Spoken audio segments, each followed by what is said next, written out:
In the beginning, there was nothing. Then there were comic books. Once you enter our world, there is no escape. Comic exposure begins in 3, 2, 1. Fuck is taking so long?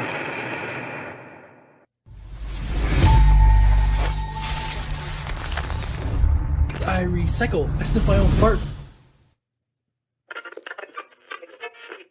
Call the wrong number. Hope the conversation starts. Might as well be listening to Journey.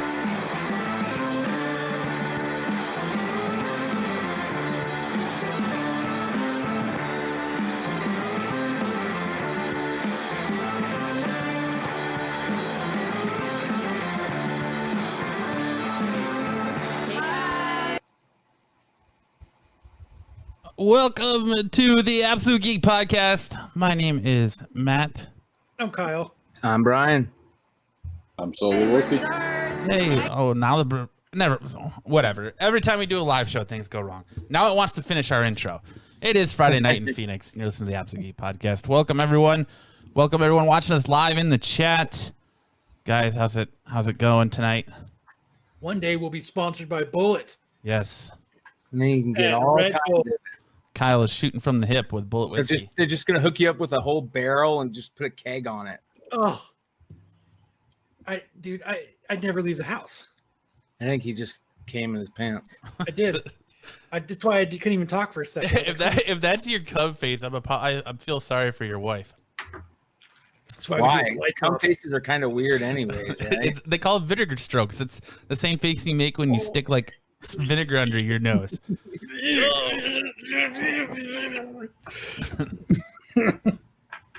That's a good way to lead into our guest tonight, huh? Always. We know how to start a party here. Ladies and gentlemen, please welcome actor Dwight Turner to the program. Let me bring him in here. Welcome, Dwight. Thanks for joining us tonight. Hey, thank you guys so much for having me. I can tell you guys have been working together for a while because you're so fun with one another. And wait, hold up that bottle again. Hold up that bottle of Bullet. By the way, that's made near me where I am right now. I'm in Kentucky at the moment, and that is, yeah, there you go. I've actually been there. I've been to the distillery.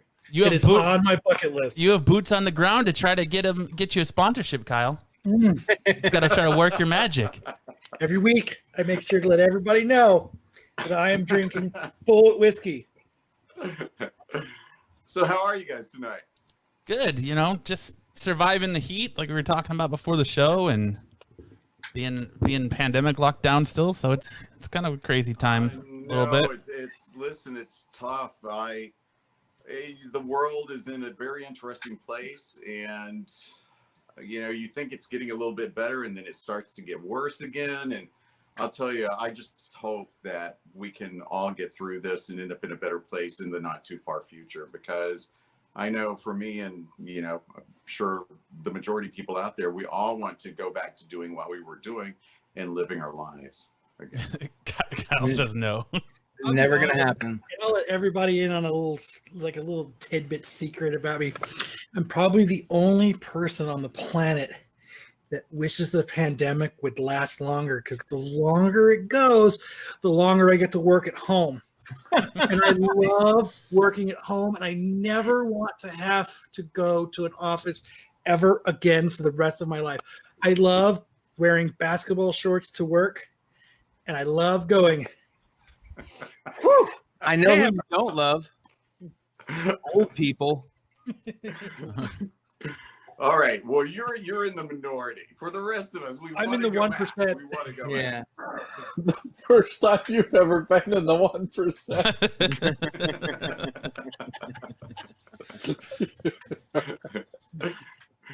Oh, man. So you guys are all in Southern California. No, we're in Arizona. No, we're in Arizona. Yeah. Okay. That's why I said we're in Satan's butthole. Yep. Oh my gosh. Okay, Arizona. Which part of Arizona? The Phoenix area. Oh, yeah. the hot part. Yeah, actually, I remember driving from Phoenix, on that long stretch towards the West Coast, and I just saw this most amazing sunset. It was absolutely beautiful. Oh, that's pollution. Yeah, it is. Last weekend, because of all the brush fires, that the sun was red and stuff, and the sky was smoggy. It was crazy. We live in crazy times, like you said, Dwight. We do. So you've been in. I've been looking over your IMDb here, and I mean, you've been in a lot of stuff. Most recently, I stand here, Chicago Fire. Tell us a little bit about your experience on that sitcom, or that not sitcom, but program. Well, Chicago Fire was a fantastic experience, and playing Dr. Mayberry on Chicago Fire remains one of my favorite projects that I've ever worked on. It's very interesting. We were just talking about me being back here in Kentucky. So I grew up in Kentucky. I lived a huge amount of my life in California working professionally. And then my mom's been going through some health issues. I came back here. And it's because I was back here that I ended up working with Chicago Fire. If I had been in Southern California, it probably would not have happened. I started working with an agency in this part of the United States, and they contacted me. Claire Simon, who does the casting for Chicago Fire, as well as a lot of the big Chicago projects, reached out and wanted to see me. I went up there and did the audition process. The first time she wanted to see me, I couldn't go audition in person because I had a conflict. So I sent a self-tape. That didn't work out. Then my agent called 2 weeks later, and he was like, Claire wants to see you again. No matter what's on your calendar, erase it. You're going to Chicago. We don't care. We don't want any excuses, because she doesn't call again. And she definitely doesn't call 2 weeks later unless she really wants to see somebody. So I went up there and I booked Dr. Mayberry. I have to tell you, the studio up there is fantastic. And I'm surprised that they even shoot a lot of stuff in Chicago. I wouldn't expect that. Well, it all goes back a number of years to when Schwarzenegger was governor of California, and he got rid of tax incentives. And he was part of the industry for many years, as we all know. And I think his thought process was probably along the lines of, they've had these tax incentives for a while. We're going to take them away, and production will remain here because it's going to be too difficult for them to, go all these other places unless they really need to for, location filming. But we all know now that didn't happen. And we have the same exact problem here in Arizona with our with the tax incentive issue, where the local government just doesn't see how important it is to bring the filming community here into Arizona, and the money it brings in, and the big pump to the economy. It's absolutely crazy. But the even crazier thing is how many people are bailing on California now. It's like a mass exodus. So many people are, especially actors, everything, are just. Now, are you referring to bailing because of the recent pandemic, or? I think it's it's everything, but you can't tell me that a lot of the issues that you're talking about, aren't part of that. People wanting to leave California. Well, the hubs, let's face it, the hubs are in place now. Hubs meaning like Atlanta, New Mexico, New Orleans, New York, Chicago, Raleigh. I mean, there are all these various areas now where a lot of filming is happening, and where studios have been set up, and that's never going to change at this point. I mean, that has been put into motion and will remain, even though incentives have now gone back to California. It's still, you've got all this filming happening in all these places now. So in my opinion, California made a mistake, and that has led to industries being created in all of these various areas. There were tax incentives for Kentucky. When I first came back to Kentucky, tax incentives were still in effect for films that had already been approved, but the tax incentives have been taken away. So as these films complete, there are no tax incentives going forward, which is unfortunate because Kentucky is a very beautiful area with a very interesting landscape that you don't really find in a lot of places. I used to go visit my grandparents in southern Indiana, and they were way down at the bottom of Indiana, so we'd go into Kentucky a lot. And so when you say the landscape, I think of all the interesting people I had seen there, because there's a lot of characters in Kentucky. There are a lot of characters everywhere, but there's definitely a lot of characters in Kentucky. And look, I grew up in southeastern Kentucky, in Hazard, Kentucky, in the middle of nowhere, in the mountains. Very beautiful, very isolated area. I basically spoke like this until I was about 12 years old. So, you know, and it was a very interesting, very different way to grow up. And, you know, it's probably part of the reason I love to travel so much, because I grew up in a very isolated area. You know, now I've been to 23 countries in every state in the U.S. except for 2. And I've always loved to travel. And I think that's probably part of the reason, is because I kind of grew up in the mountains in the middle of nowhere. What are the 2 that you haven't been to? It's Oregon and Alaska. And people ask me all the time, they're like, well, you know, how come you never went to Oregon? You were in California. Well, California is a very long state. So if It you're takes in a Southern long time to get California, there. you know, if you're in Southern California and you go up to like the Bay Area, I mean, that's a huge trip right there. So to go on up to Oregon, and whenever I went up to Washington and Seattle, I always just flew. So it's still on the list. I would love at some point, when we're safer with flying, to fly out to Portland. And then for my 50th state, I would love to, once cruises start happening again, take an Alaskan cruise to tip off 50. Chad don't get on boats. I don't get on boats either. I can swim. You know. Did you ever Nope, see there's shit in Jaws? the ocean that'll eat you. Nope. Yeah, did you ever see Jaws? I think you're going to need a bigger boat. The whole anniversary and everything, I actually watched it again recently, and I had not seen it in years. And so it was very interesting to see that film again. And I still remember the scene when I was a kid and watched it, and it scared me to death when the guy's head popped out of the bottom of the boat.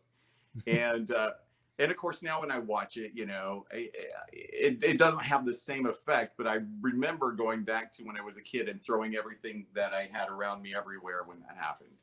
You didn't hitchhike when you were 5 years old, though, did you? No. Okay, good. I'm glad to hear that. I don't think I hitchhiked when I was 25, but but you know what I wanted to tell you though about getting back to Chicago Fire for a moment.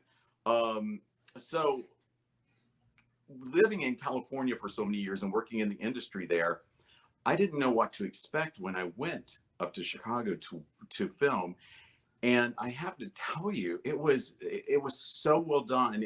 They were really on top of things. It was like clockwork, and I was very impressed. And you know, I've worked a number of shows in Chicago and a number of projects in Chicago, and they've all been really good experiences. So you know, kudos to Chicago for doing it right. Now, did you have to go downtown? I mean, okay, so in my head, I'm picturing you going like downtown Chicago, like Nakatomi Tower or something, which is in California, yes, I know. But is it like a big tower building with, you know, lots of different executive rooms, or what kind of building is it? There's a studio that's set up in Chicago, and well, first of all, so Claire Simon's office, that's the casting. It looks like something out of an, so in Chicago has great architecture, right? Sure. So you go to this place, it looks like something out of an architectural magazine. It's really just really nice. And you know, not that the offices in LA aren't nice, but this was nice in a different way. It was they brought in designers to create this like casting office. Yeah. And the studio itself was, you know, is very interesting because they had, well, I'll give you an example. So Yuri Sardarov, who played Otis, who I was working with because I played Dr. Mayberry, his doctor, and nicest guy. So when we were sitting waiting to film, they had us waiting in the bar. Okay, normally, and this bar is a recreation of an actual bar in Chicago that they started out filming at, and then they basically built it. Normally, when you walk into a set, you've got 3 walls and no ceiling. And that's so they can have room to place things, place lights on. They didn't do that here. It's a complete set, just like you were actually inside the bar with the ceiling, with all 4 walls. That's just awesome. like you're there. It was so cool. Yeah, that is cool. You'll have to make a trip to Kentucky and do the whole bourbon tour. I want to so bad.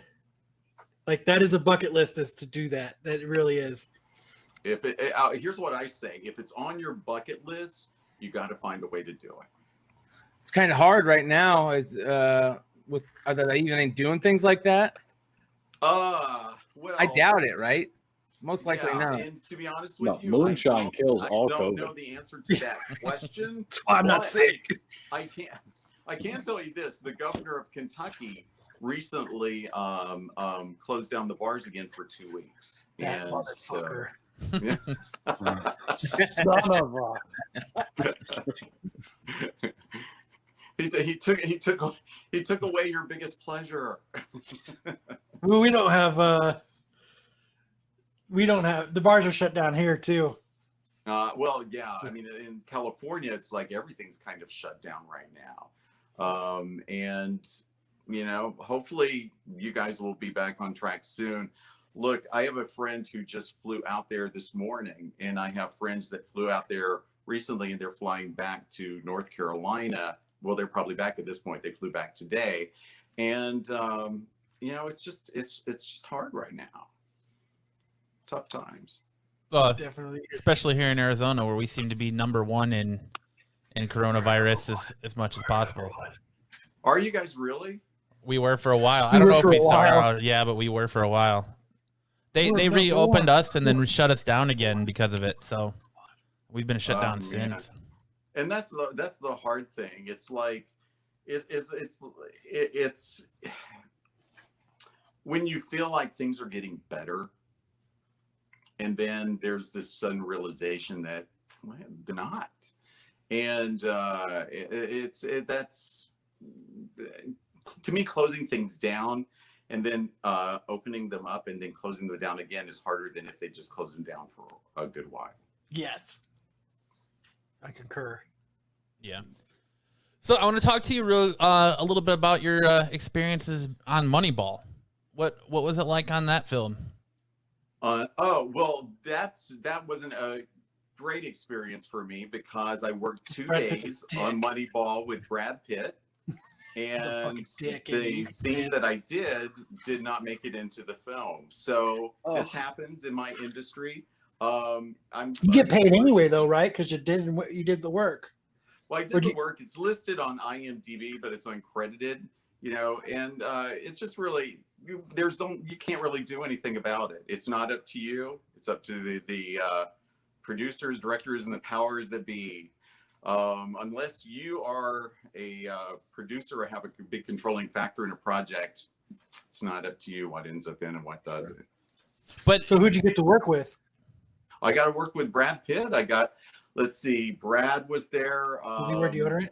Pardon? Does he wear deodorant? That's what I was going to ask, is if he was stinky. Hey, look, there's a huge rumor. No. There's a huge rumor that he stinks. So it was Brad Pitt, Robin Wright, and it was the airport, and they had actually rented Ontario Airport, half of Ontario Airport, to do this, spend a huge amount of money, and you can tell we ended up filming for 2 days, and then when you see the final project, the final film, they used a small number of seconds. I mean, so all of that money and all of that work that went into it, just that's gotta kind of.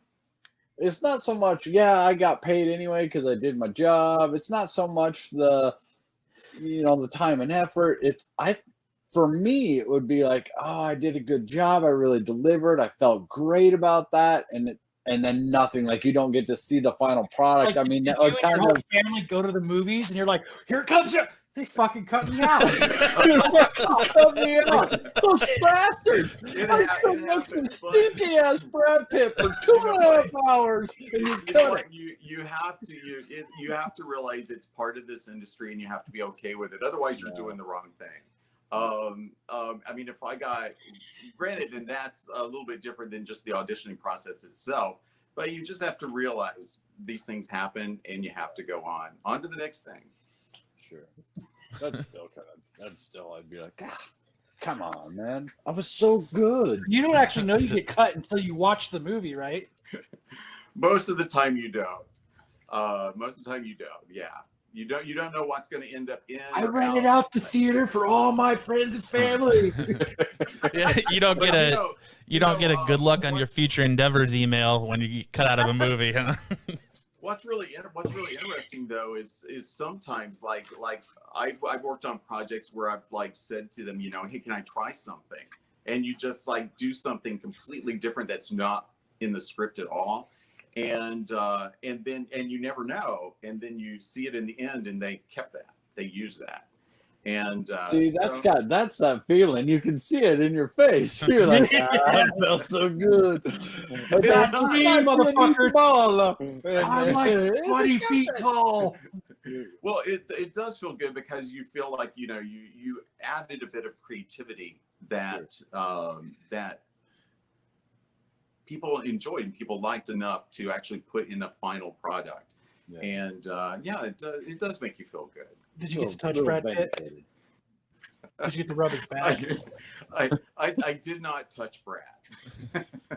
Did you at least rub against him on accident so you have like Brad Pitt smell on you? Hey, rule number one. He walked in his path and just went like that to just get the essence of Brad.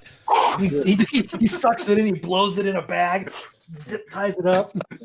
Rule number 2. Don't sell it on eBay.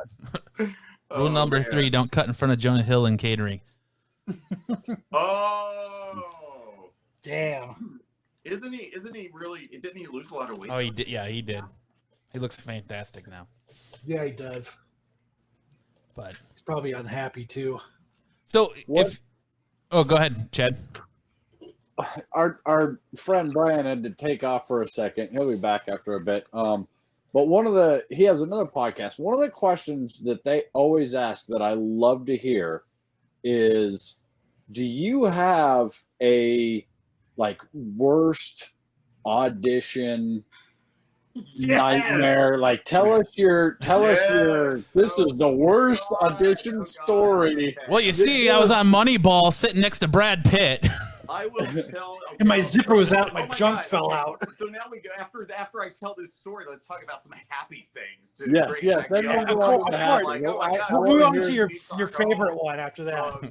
So yeah, worst audition ever was at a casting studio, Ocean Park, which closed recently. I heard. I think COVID pushed them over and they closed down, which was sad to hear. This was for Toyota.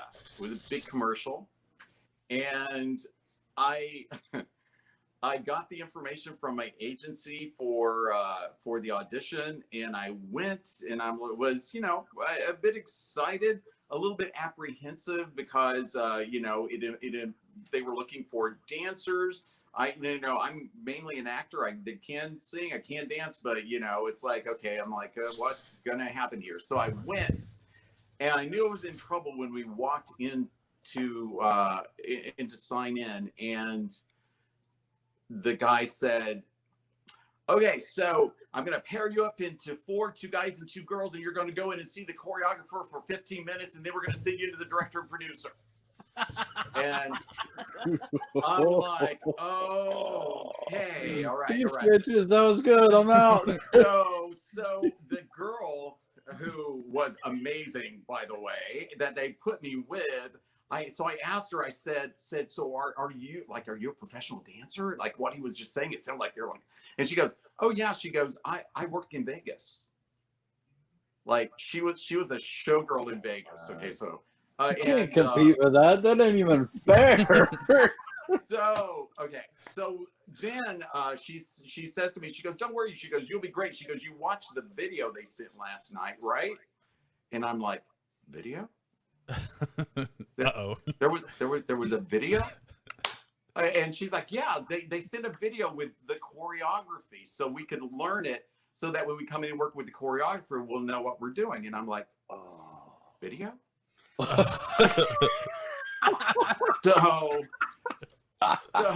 So we go into the room, right? And I have to say, the two girls really knew what they were doing, but the other guy that was with the other girl also looked like a deer in the headlights. So we go in, and the choreographer is like, and he starts like taking us through all this stuff, which they had all seen the video for and had been working on since the night before, and I knew nothing about.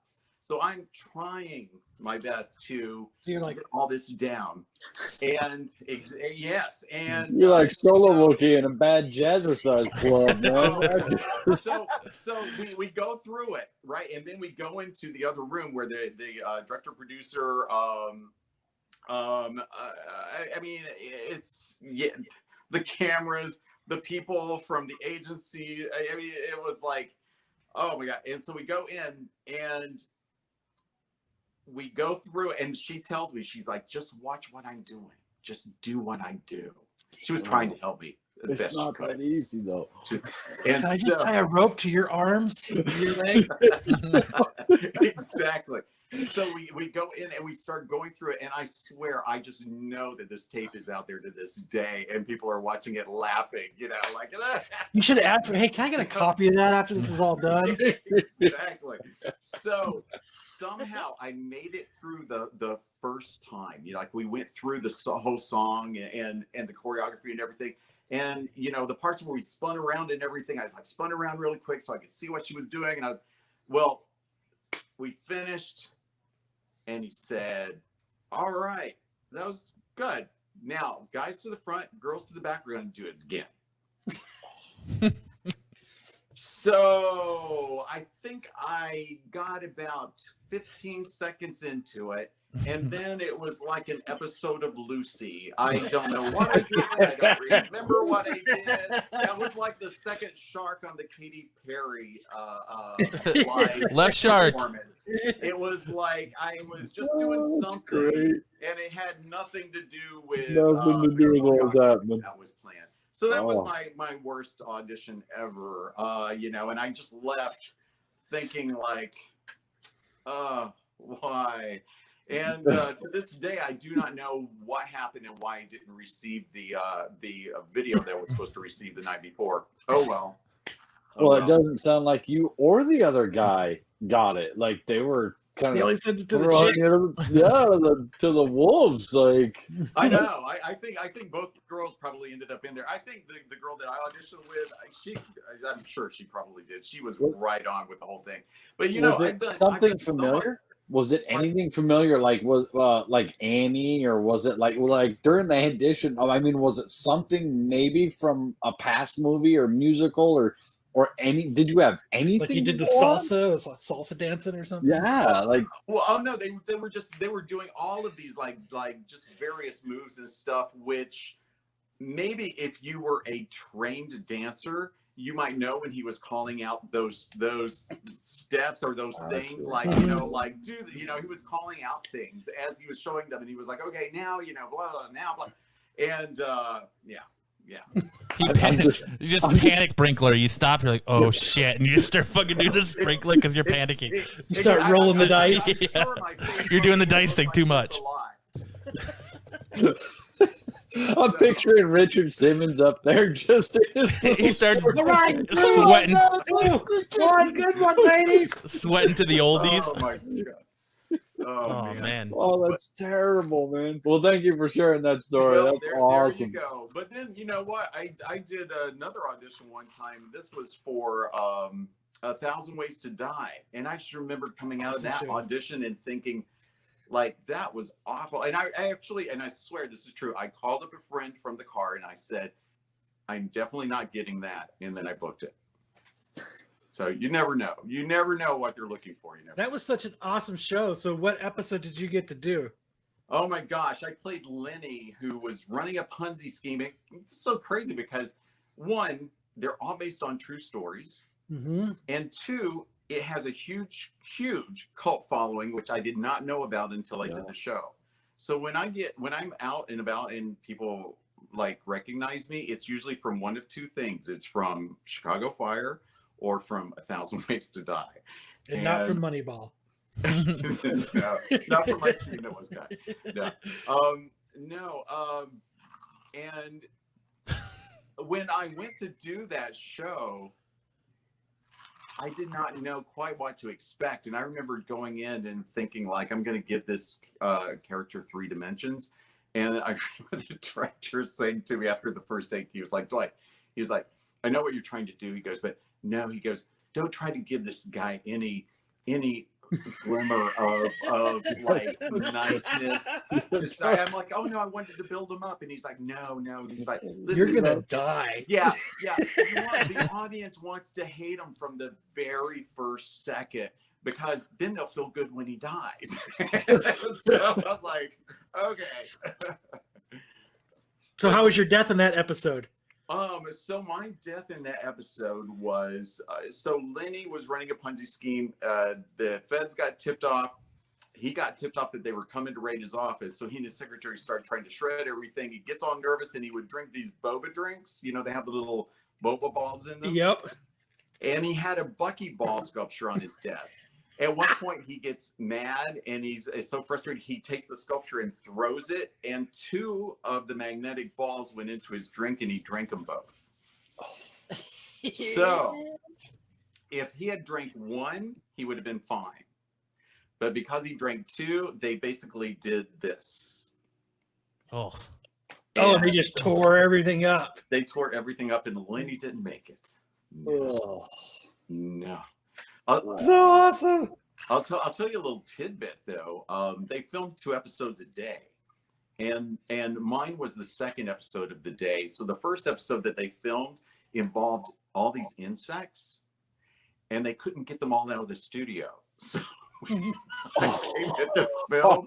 That's brutal. Filming, like every once in a while, you would see like these like critters, like you know. And I think if you watch the episode, you can even see like one of the flying insects at one point go by. That's what that was from. That's hilarious. Out of all those episodes I ever watched, the only one I ever remember is the Russian who was having sex or something and a badger tore his penis off and he bled to death out in the middle of nowhere. And his buddy and another girl were there. So, and he still got... I know why you remembered it. Oh, bled to death. I'm thinking that's a horrible way to go. I don't know. 2 magnets going like this throughout your body is probably pretty rough too. Yeah, that can't feel real good. At least you still had your appendage. You know what I mean? Yeah. Supposedly they don't sell buckyballs anymore, partly because of situations like that. I don't know. We should look that up. Is that true? Somebody told me that. Well, I can look it up. Is there any change in the process from going from doing an audition for like a movie versus something that's like based on true events or a reaction or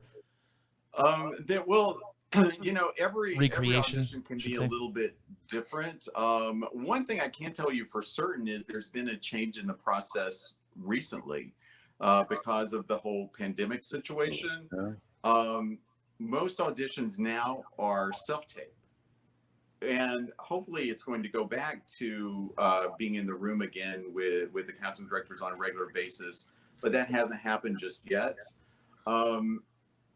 In some ways, it's good for me right now because I'm in Kentucky, and that allows me to better compete with projects like in New York or Chicago or Atlanta or even back out west. But there's always an advantage to being in the room because then the casting director, or if the producer and director might be in there with you, can kind of try different things to see how you work out. Whereas if you send a self-tape, that's it. You got that one.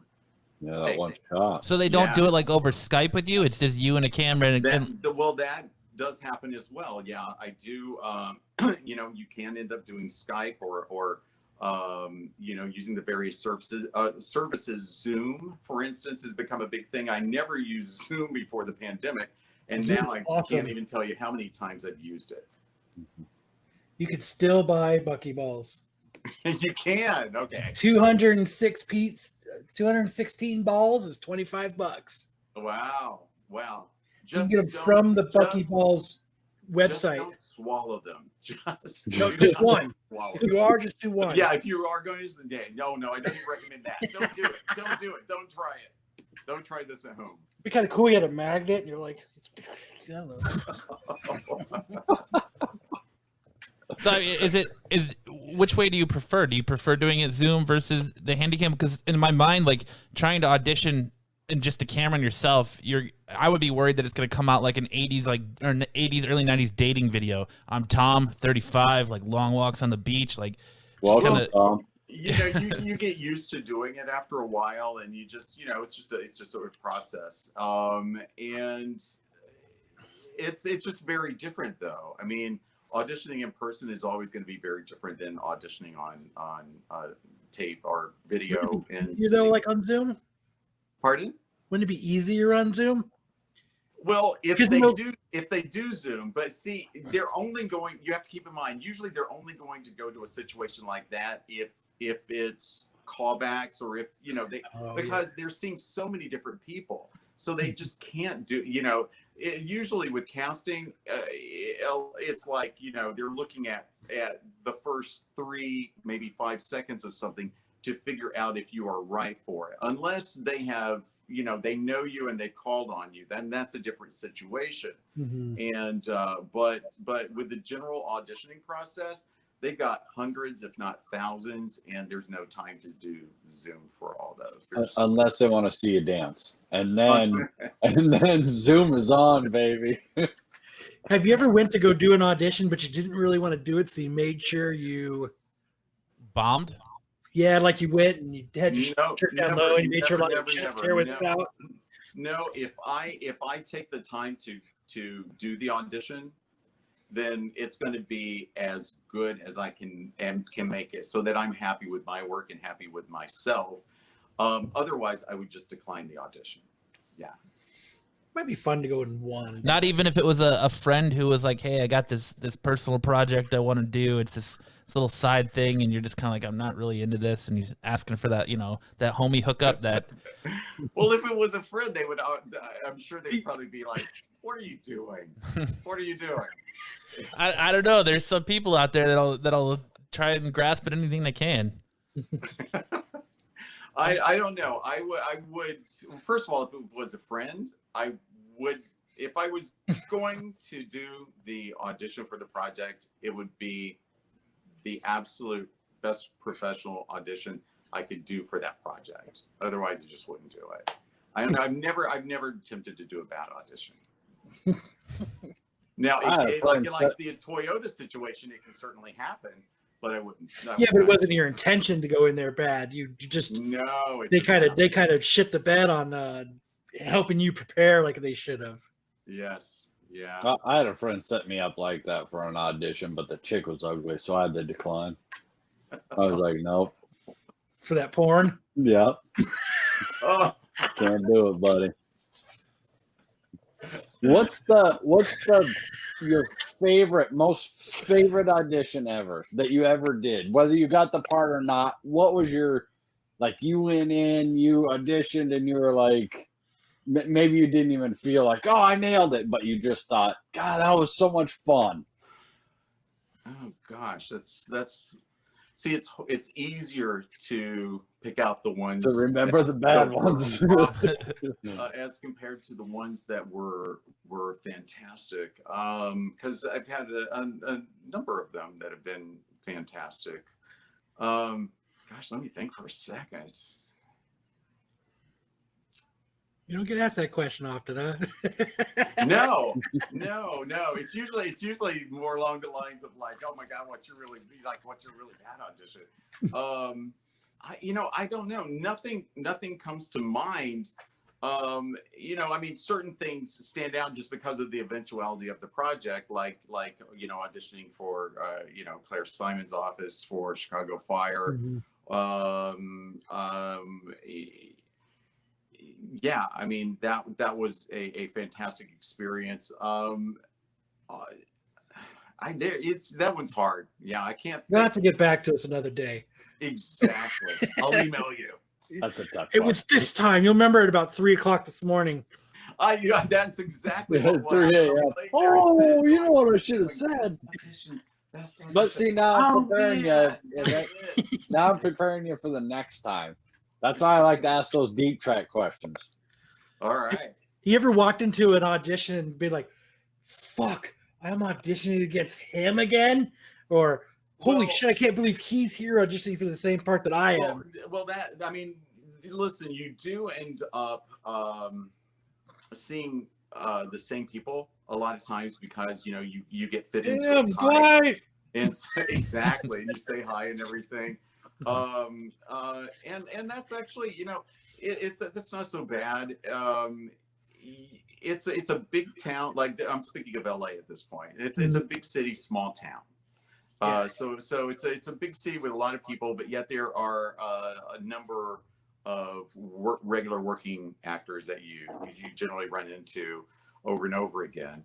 And it happens more, at least in my case, with commercials and the commercial world than with film and television, because that can be a little bit more varied. Because when a role goes out for television or film, you know, they'll, especially now, they will try to vary the possibilities and see, you know, what magic might happen. But with commercials, it's usually they're looking for something very specific. And so when they're looking for that something that's very specific, then you get like a certain group of people that you generally tend to see. Yeah.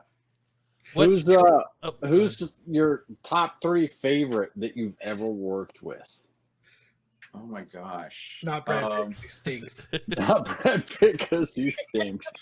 No, you know what? I would say, I really would say working with Brad Pitt was a fascinating experience, and I'm glad that happened. I wish that could have ended up in the final project, but it wasn't for me. But it was still a great experience. Working with Yuri in Chicago Fire was fantastic, just because he was such a nice guy, and everyone up there were just great to work with. I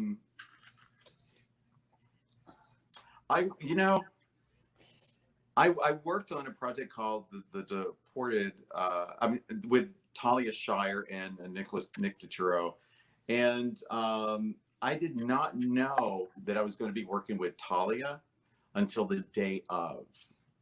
Wow. I'm sitting in hair and makeup, and this lady's sitting next to me, and we strike up a conversation, and she's super nice, and I had no idea who she was. And what are you doing here? I'm the co-star. I'm the co-star. So want to get dreams later? So the guy finishes her hair, and he reaches down on the shelf, and he pulls out 2 DVDs, and he says, you know, would you mind? I just loved you in both of these. And she's like, oh, of course. You know, she takes them and she starts signing them, and I'm looking, and it's Rocky and Rocky 2, and I'm like, oh my God, this is Talia Shire. And so then you started fangirling out, huh? Yeah, well, exactly. And I will tell you, you know, in working in the industry for years, where I tend to fan out, so to speak, when I meet someone, are people that I know from my childhood. So, for instance, when I met Barbara Eden, Jeannie. That'd be huge. Oh yeah, Jeannie. I know what you did that night.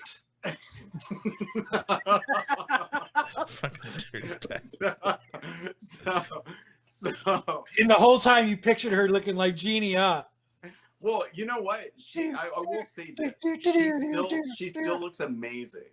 Yes, she does. She really does. Still. And but you know, I mean, like, you know, I mean, I grew up watching like these episodes of Genie, and Jeff, so see if you see your tummy. I still dream of Genie. For She was real? great, man. The Yeah. costume, the bottle, that TV show was a Yes, man. great show. Another instance of where I was sort of I guess a bit flabbergasted to the point that I was not my usual self was I ended up, oh my gosh, I went to a party. Ian McCullen was doing a show in downtown LA, and there was a party at the place that they had met up in the hills, and Patrick Stewart came. And was like My knees would have been shaking. Captain Picard, Yeah. Star Trek. And Did you have him say "make it so"? What's that? Did you have him go say "make it so"? No, because so I get my food, I sit down on the couch, and he gets his, and he comes and sits down on the couch with me, and we say hi and stuff, and I could not think of what to say. So he probably thought I was the most awkward person because I'm just sitting there eating, thinking like, oh my God. It's probably like, thank God he didn't ask me about fucking Star Trek. Exactly. But I mean, it's not. That's an unusual situation for me. Usually, it's like people, they're working in the industry. Yeah, some of them are famous and are very talented. Some of them are famous and not talented. That's a whole different story.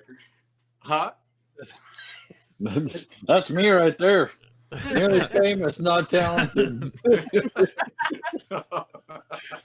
Yeah, Sir Patrick Stewart would be one very that talented. I mean, Very just talented. amazingly talented and really hard to Call me number one. yeah, Call me number one. to. I mean, with Xavier and playing just so many Picard and just, oh man, that would be tough to sit next to him and just but I keep it cool, man. Keep it cool. But I have met like a lot of people, and I usually don't have that issue, but for some reason, like with him or with It's Mark Captain Keaton, Picard. it's It's understandable.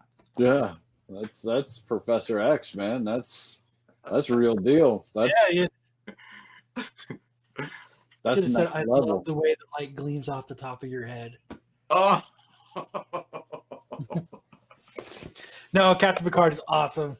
Yeah, that is cool. He is, and he does this amazing show during the holidays where he plays Scrooge. I don't know if you guys have ever seen that. Mm-mm. I've heard of it and I've Yeah. never seen it. Yeah, really good, really good. He's just such a good actor. A lot of theater, a lot of everything. He's very well rounded, and He great, is. everything that anybody I've ever seen interviewed or talked about him has always had incredible and great praise to say about what a gentleman and kind soul he is. Exactly. He's a nice person, and he's very talented, and those are the people that you like to see succeed. Yeah, absolutely. Yeah. Spill ketchup on him. I'd be that guy. I'd be so nervous. I'd dump my Dr. Pepper in his lap or flick a fry with some ketchup. And I'd be like, dude, I'm so sorry, man. You go to open the packet and it squirts. And you're like, oh no. And just watch the drop go right onto like his shirt. It's like slow motion. Yeah.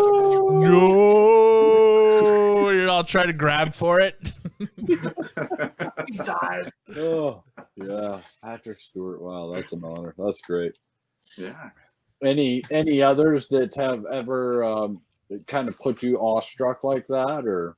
No, I mean it's more or less like just people that from my childhood, because when you work in the industry, you get used to seeing people and working with people, but yet there's just something about meeting people, like when I met Florence Henderson.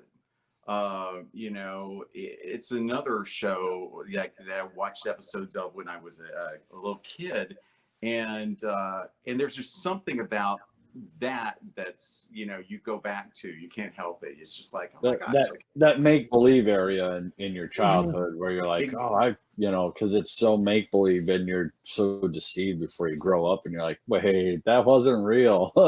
That's not really you.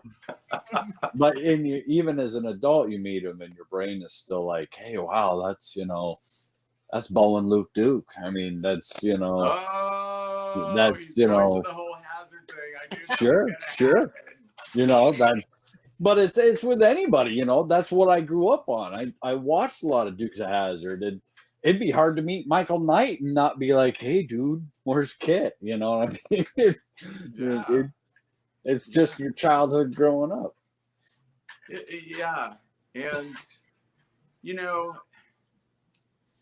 it's interesting because you just made me think about something. When I watch movies now, like I tend to see them with a different eye because I've worked in the industry for a while now, and so you're thinking like when they're doing that scene, like things that you notice, various things, industry things like the sound or the video or something that shouldn't be there or something that was off or something that didn't match or that there are all these people behind them while they're having this very quiet scene, but you realize like all the stuff that's going on the other side of the camera and behind that.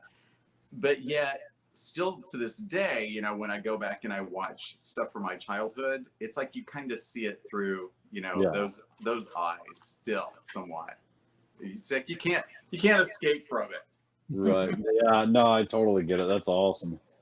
What's so what is your favorite genre or movies? Like, can you not watch them anymore because you are so familiar with behind the scenes stuff? Has it ruined I it? can absolutely watch them. And what is really fantastic for me is when I get so caught up in a film or a television show that I forget that I'm watching.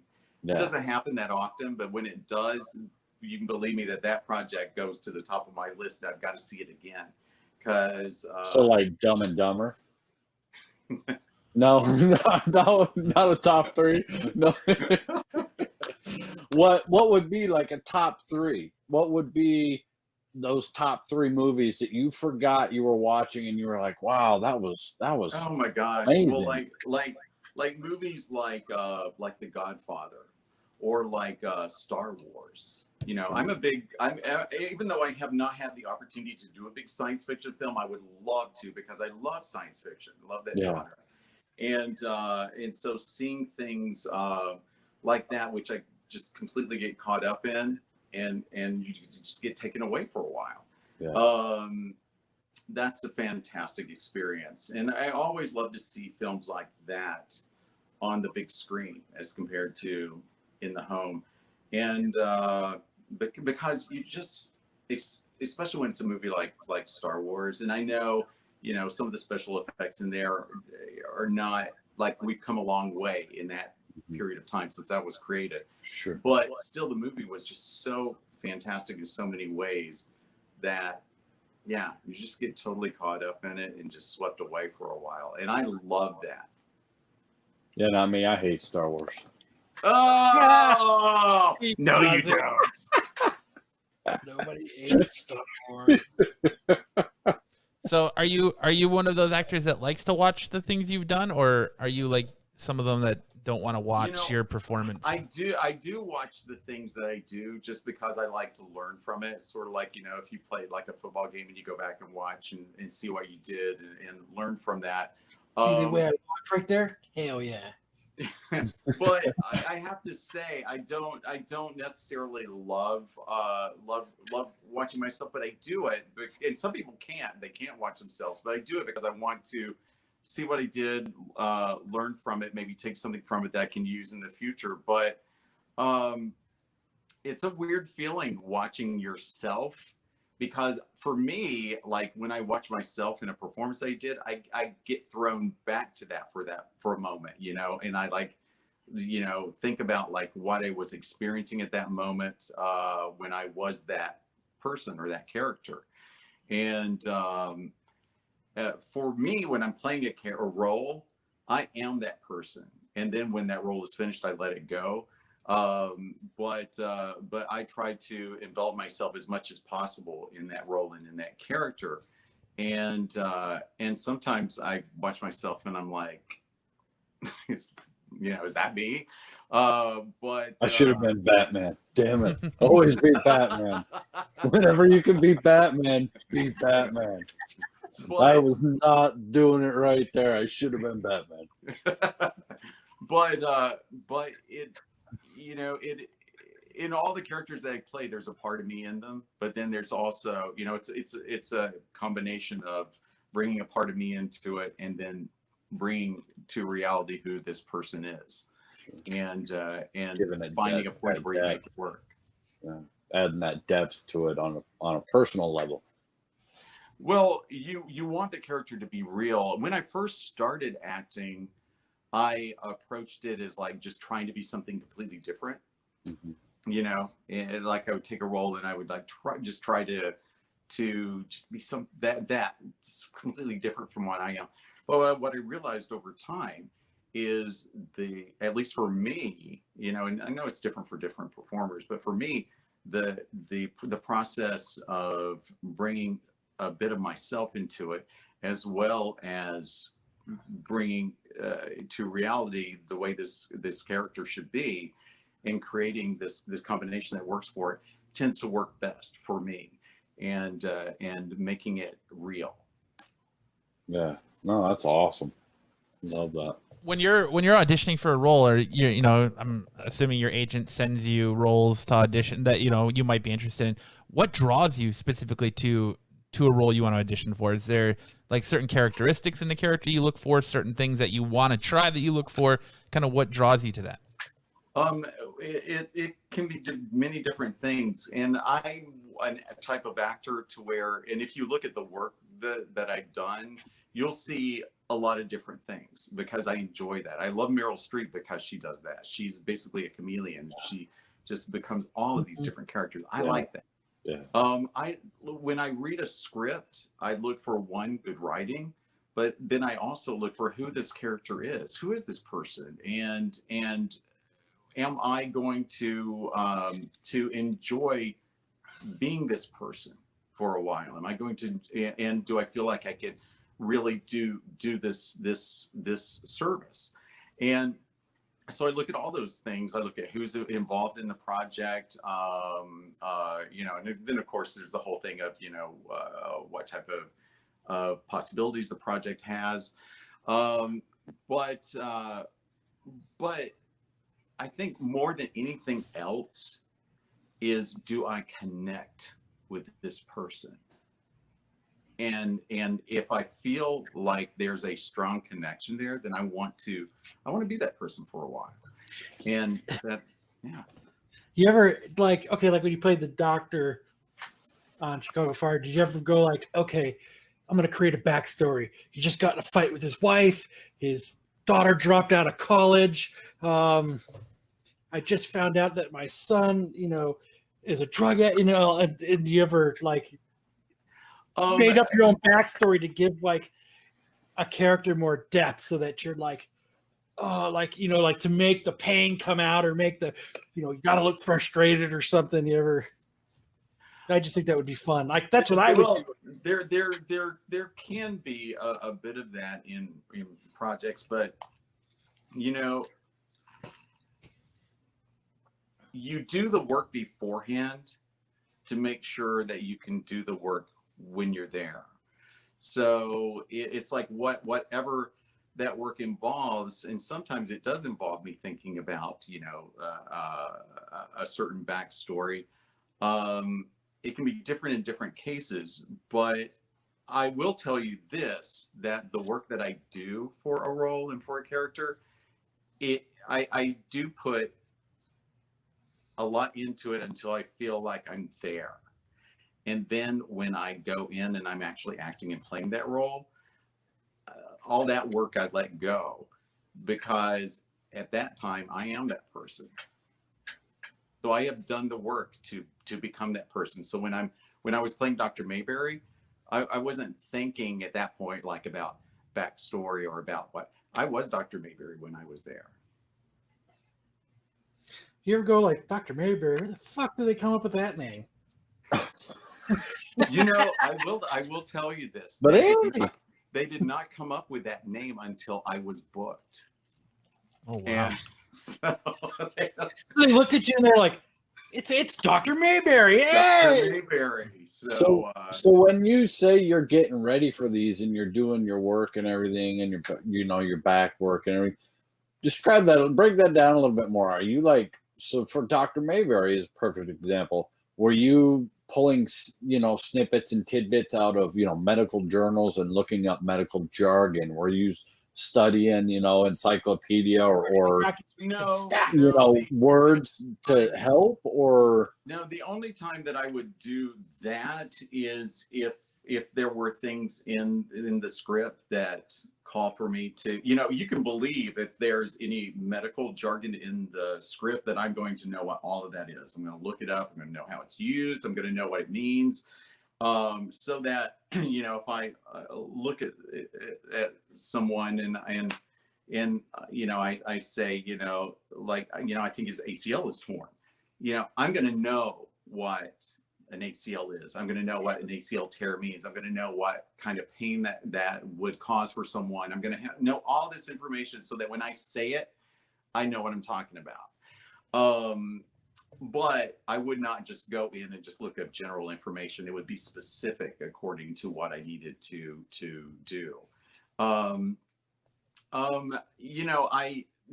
do spend time, like, for instance, like when I book a doctor's role, or it's a specific type of thing, I will go in and I will do like a little bit of research about it. And, and even though, I'm wearing what they're giving me to wear, which is, supplied by the production, I'll go in and just like look through, like photos of doctors and stuff, and or even like listen to some interviews of doctors, or talk to people that I know that are doctors, and it depends on what it is. If you've got a lot of time, see, a lot of times you don't have a lot of time. You don't have that luxury. If it's film, you have more time, but if it's television, you usually don't. And if it's commercials, you definitely usually don't, because it's just, very, very quick. So a lot of that depends too on how big my role is and how much time that I have. Yeah. You ever went, do you ever go like, Dr. Mayberry? What does a Dr. Mayberry sound like? Hi, I'm Dr. Mayberry. Like, did you ever think about doing that in a role? Like, I don't think it should be a normal voice. I think they should sound like this. No, when I thought of Dr. Mayberry, I just wanted him to be very, just very, very assuring, very calm, and because I figured there's enough stress in the hospital and enough stress for people going to the hospital. So as a doctor, you want to try to assure them, and so I wanted to bring a calmness and a feeling that everything was going to be okay. That's cool. I like that. Have you ever used the I'm not a doctor, but I play one on TV pickup line? Oh my God! You totally gonna use that. Awesome. I have said that. It was just fun to say. So you're sitting in a bar, and I'm not a doctor, but I've played one on TV. Can I buy you a drink, lady, Missy Miss? No, what I do to my friends sometimes is I'll be out with friends, and this actually happens, and I'll be out with friends, and they'll be like talking to someone, and they'll be like, well, my friend, he like was on Chicago Fire. He played Dr. Mayberry on Chicago Fire, and then I'll be like, oh, stop, no, and then they're like, I'm a terrible wingman. That's great. Here in my mind, I'm thinking, God, thank God that Dr. Mayberry's not like a proctologist. You got to schedule an appointment, and the doctor's like, why are you here today? Well, doc, as it turns out, purely research. I got this part, see? And hold on, let me go get the Vaseline. No.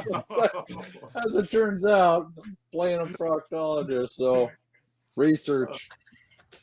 Oh, but you know what I did feel bad about? I was the one who sent Otis back, and then he ended up dying. I was so sad when they got rid of him. Dan, your fucking your premiums just skyrocketed then, huh? You know what's really cool though is they Chicago Fire actually did a after Otis died on the show, they did a best scenes for Otis. And it was 2.5 minutes long, and my scene with as Dr. Mayberry with him was in there. That was really nice. That is cool. Yeah. Dr. Death. What is a dream, like what would be if you could play any superhero in the world, who would it be? Moon Knight, Nightwing.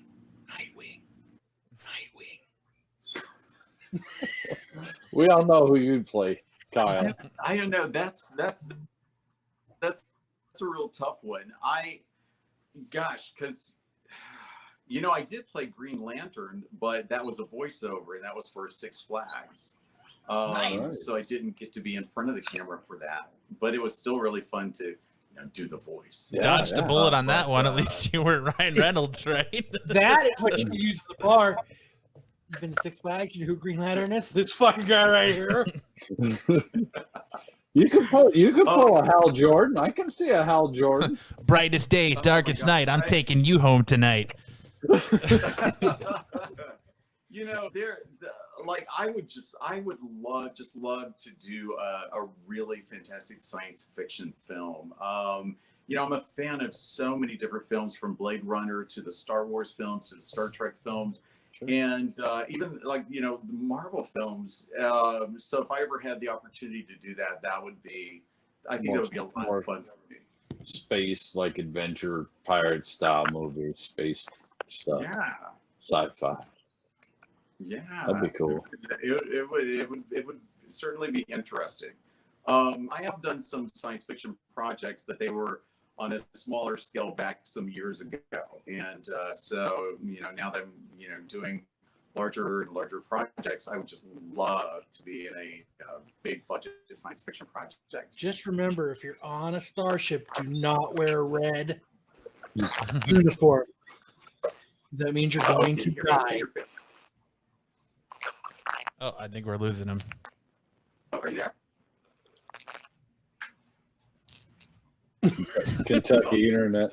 Yeah. Kentucky internet. Is there anything you'd like to promote? I think he's. Damn it, man. Yeah.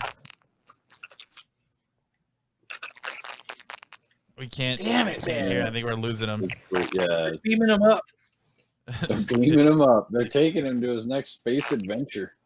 Picard. We salute you, sir. Godspeed.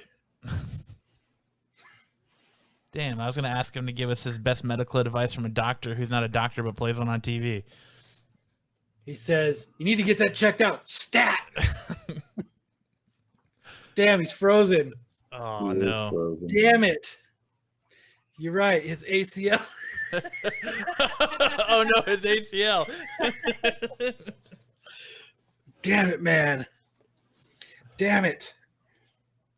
How cool would that be, though? You're just sitting at a bar talking, and someone's like, oh, my ACL, I tore it. And he like, oh, yeah, talking about the procedure. And she's like, how did you know? Are you a doctor? No, but I play one on TV. And he spins around and walks away. And the ACL was the scene I did. Yep. He just spins around. Maybe he'll try and come back on. He spins around and he's like, that was a fun interview, though. That was great. Nah, he's awesome. That'd be so much fun. At least he had a good sense of humor. Yeah, I I can't still imagine. would have tried to brush up against Brad Pitt. I don't he's just care. rolling Or with the at least- punches. Or at least when you follow him into the bathroom and see if he really has a big dong like everybody says. God. Something. I mean, it's Brad Pitt. Damn, Brad, damn! Good for you, sir. At least he's honorable. Like, that's one thing I really like about Dwight Turner, is that he's honorable. You know what I mean? Like, he's not. He's despite all the questions we've asked and led him into, he won't talk bad about anybody else. He has nothing bad to say. You know what I mean? Like, he's very. Brad Pitt stinks. Yeah, and he has walked around it every time. He will not tell us whether or not Brad Pitt stinks. That was Well, a hard-hitting question. That is honorable. That's a good guy that He you just want looks like he on the stinks. set. Oh, look, Like in California, he looks like he stinks. he's come back. I'm back. Good. Hey, Okay. come Hey, back. So- Matt. So we had to do a different thing here. So I was using my phone. I'm not sure what happened. I couldn't get you back on that, so I'm on my laptop now. All No, right. he must have AT&T. But I felt bad to leave you guys hanging like that, so I came back. Oh, good. We We were appreciate it. hoping you were going to come back. It was like you should have seen it. It was a flurry of activity, and which culminated in me running upstairs and like grabbing the laptop. So I've got the laptop on my lap. Okay. Hopefully So- you didn't tear an ACL, Yeah, but here we you'll go. at least know how to fix it. Hopefully you didn't tear an ACL. No. So where were we? You were telling us. No, I forgot. I'm old. You were talking telling about us sci-fi. about sci-fi and Yeah, so- being able to do sci-fi. Sci-fi, I think sci-fi would be like a lot of fun. So if that opportunity presented itself, I would certainly be interested. It's something that I haven't gotten to do for a big project, and I just think it'd be a lot of fun. Yeah. No, I think that'd be a super fun. I've never done any acting or anything, but I would think that a production of something like that, because they get so big and all the props and all the, the fake new moon rocks or whatever the hell is around you and the creatures. And I think that'd be a really fun gig to be in.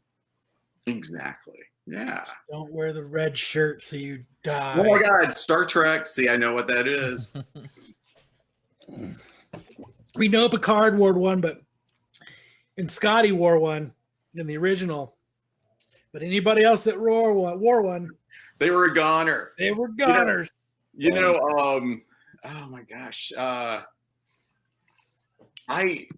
You guys are making me think about different things. I ended up doing a project that went to Comic-Con, and I don't know, maybe that's part of why, I'm fascinated by all the sci-fi stuff, because being a part of that was a really interesting experience. And it was just such an odd way that it happened, because I'd never been to Comic-Con, had not really at that point had any major thoughts of going to Comic-Con. And I did a project called Outsorcery about a sorcerer that gets outsourced. And that project, it was a That's so funny. That's so funny. And I played the mean boss that outsourced him. And Sorcery is about a sorcerer who gets Outsourced. We have outsourced your job. Somebody Somebody else. Sorry I about it, don't- buddy. I don't know Exactly. who So- thought that up, but that It's is isn't it genius? It's that So, is genius. Get this. Here's what's even more genius about it. So when I, years ago when I was getting my acting legs, I did a lot of student projects, which was a great training ground. I mean, I've worked with some fantastic teachers, such as Nina Foch, Margie Haber, but doing these projects for like USC, which is one of the best film schools in the world, was a great training ground. But this particular film was Cal State Northridge. And it was undergrad students. And I did it. It was a lot of fun to do. And the complete unexpected thing happened was that the film went to Comic-Con in San Diego, premiered at Comic-Con. We did a panel at Comic-Con, and this was in 2011. And it also got a nomination for Best Humor Film that year from Comic-Con. And so they VIP'd me for the entire Comic-Con. I got to go to all the parties. And for someone who was completely unprepared for Comic-Con, it was quite an interesting experience. I was completely exhausted at the end of it, but it was so much fun. Yeah. What smelled worse, Brad Pitt or Comic-Con? It's okay to say Comic-Con. It is. Comic-Con. We're well aware of that. But It's a very I'll going bet to somewhere like San Diego Comic-Con, especially if you're not used to that kind of scene. It's very intimidating and overwhelming. Well, yeah, and people had told me, like, I had some people tell me, like, oh, just be prepared. It's unlike anything else you've ever experienced, and they were right. It certainly was a fascinating and interesting experience. I would like to go back again sometime, but yeah, I mean, for people who have done it, and for the people out there listening right now who have been to Comic-Con, they'll know what I'm talking about when I say there's nothing else like it. Nope. It's true. I mean, there's really nothing else quite like it. Well, and San Diego's the big one. San Diego's the daddy of them all. So to go to that one is definitely a different experience compared to going to the smaller ones, you know, Colorado or Arizona or whatever. I mean, you got New York and then San Diego, and those are really the two big ones. It's just, you know, that I'm sure like that you walked in and like you got there and you're like, holy fuck, there's a lot of nerds here. Well, there's a lot of people, and there's a lot of people in costumes, and Did you go dressed up as Dr. Mayberry? No, I wouldn't play Dr. Mayberry for a number of years. No, I did not go dressed up because my role in Outsourcery, I mean, I was wearing a suit because I was playing like the boss, and so yeah, no, I just went dressed up like that for when we did the panel, and in fact, wait, no, now that I'm thinking about it, I don't even think I wore a suit for the panel. You wore a tuxedo T-shirt. No, but it was, you know what? It was a lot of fun, and it just goes to show you, you know, you never know what's going to happen with a project. I did another project called The Gestapo versus Granny. It was a little short film, and that ended up being a finalist for HBO's Project Greenlight with Brad Pitt and Ben Affleck, and you just never know. I mean, both of those situations were expected. I remember him. We were in Moneyball together. Hey, Brad! What? Here. Wait, did I say Brad Pitt? I said Matt Damon and Ben Affleck. Oh, You said Brad Pitt and Ben Affleck. Yeah. Did I say Brad Pitt again? Yeah. It's on my brain. Hey, we're old friends from work.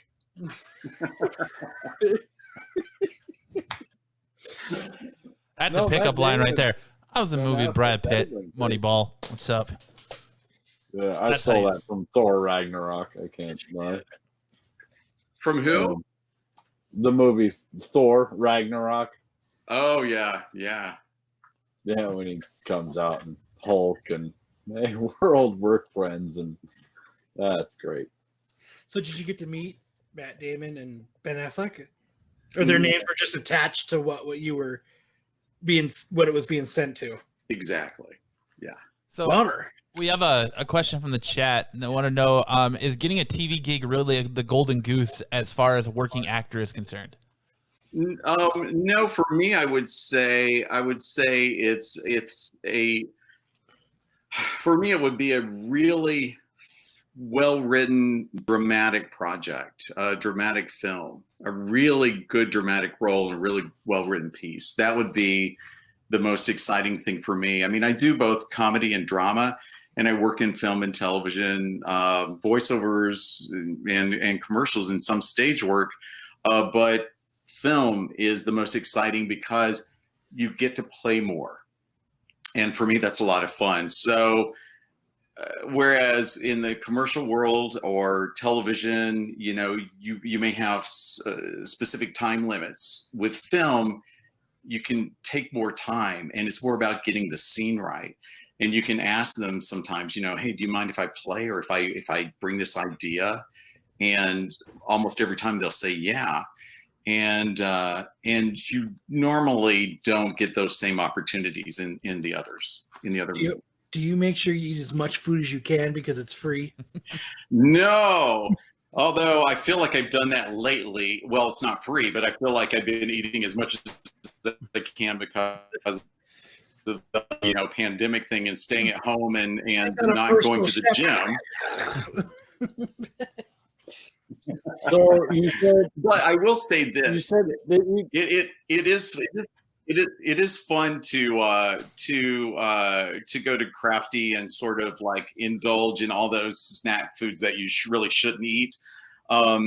And sometimes on this on projects, they'll have like some really yummy food, some really good food. Are these croissants free? You ever take them home? Stuff on it. Yeah, I was gonna say these croissants free. No, You start I- sticking them in a bag.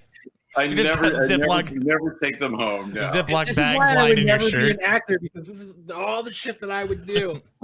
Hey, you guys gonna eat this, or can I take it home? Have you ever been on where there's a personal chef and you're like, I'd like crab legs and a filet mignon? that's funny. Surf and turf, I baby. don't Surf and remember. turf. I don't remember Kyle showing up with a purse. Kyle's over there just filling it. It's a man bag full of food. Oh my So god! you said that you do dramas and comedies. What is, in your opinion, the funniest movie made? The one that you go to, that's your laugh track. That's the one that makes you laugh every time. What's your number one funny movie to go watch? Oh my gosh! Blazing Saddles. I've never seen that one. Is that one good? Wait, which one did you say? No, you said, "Oh my gosh!" I said, "I've never seen." It. Oh.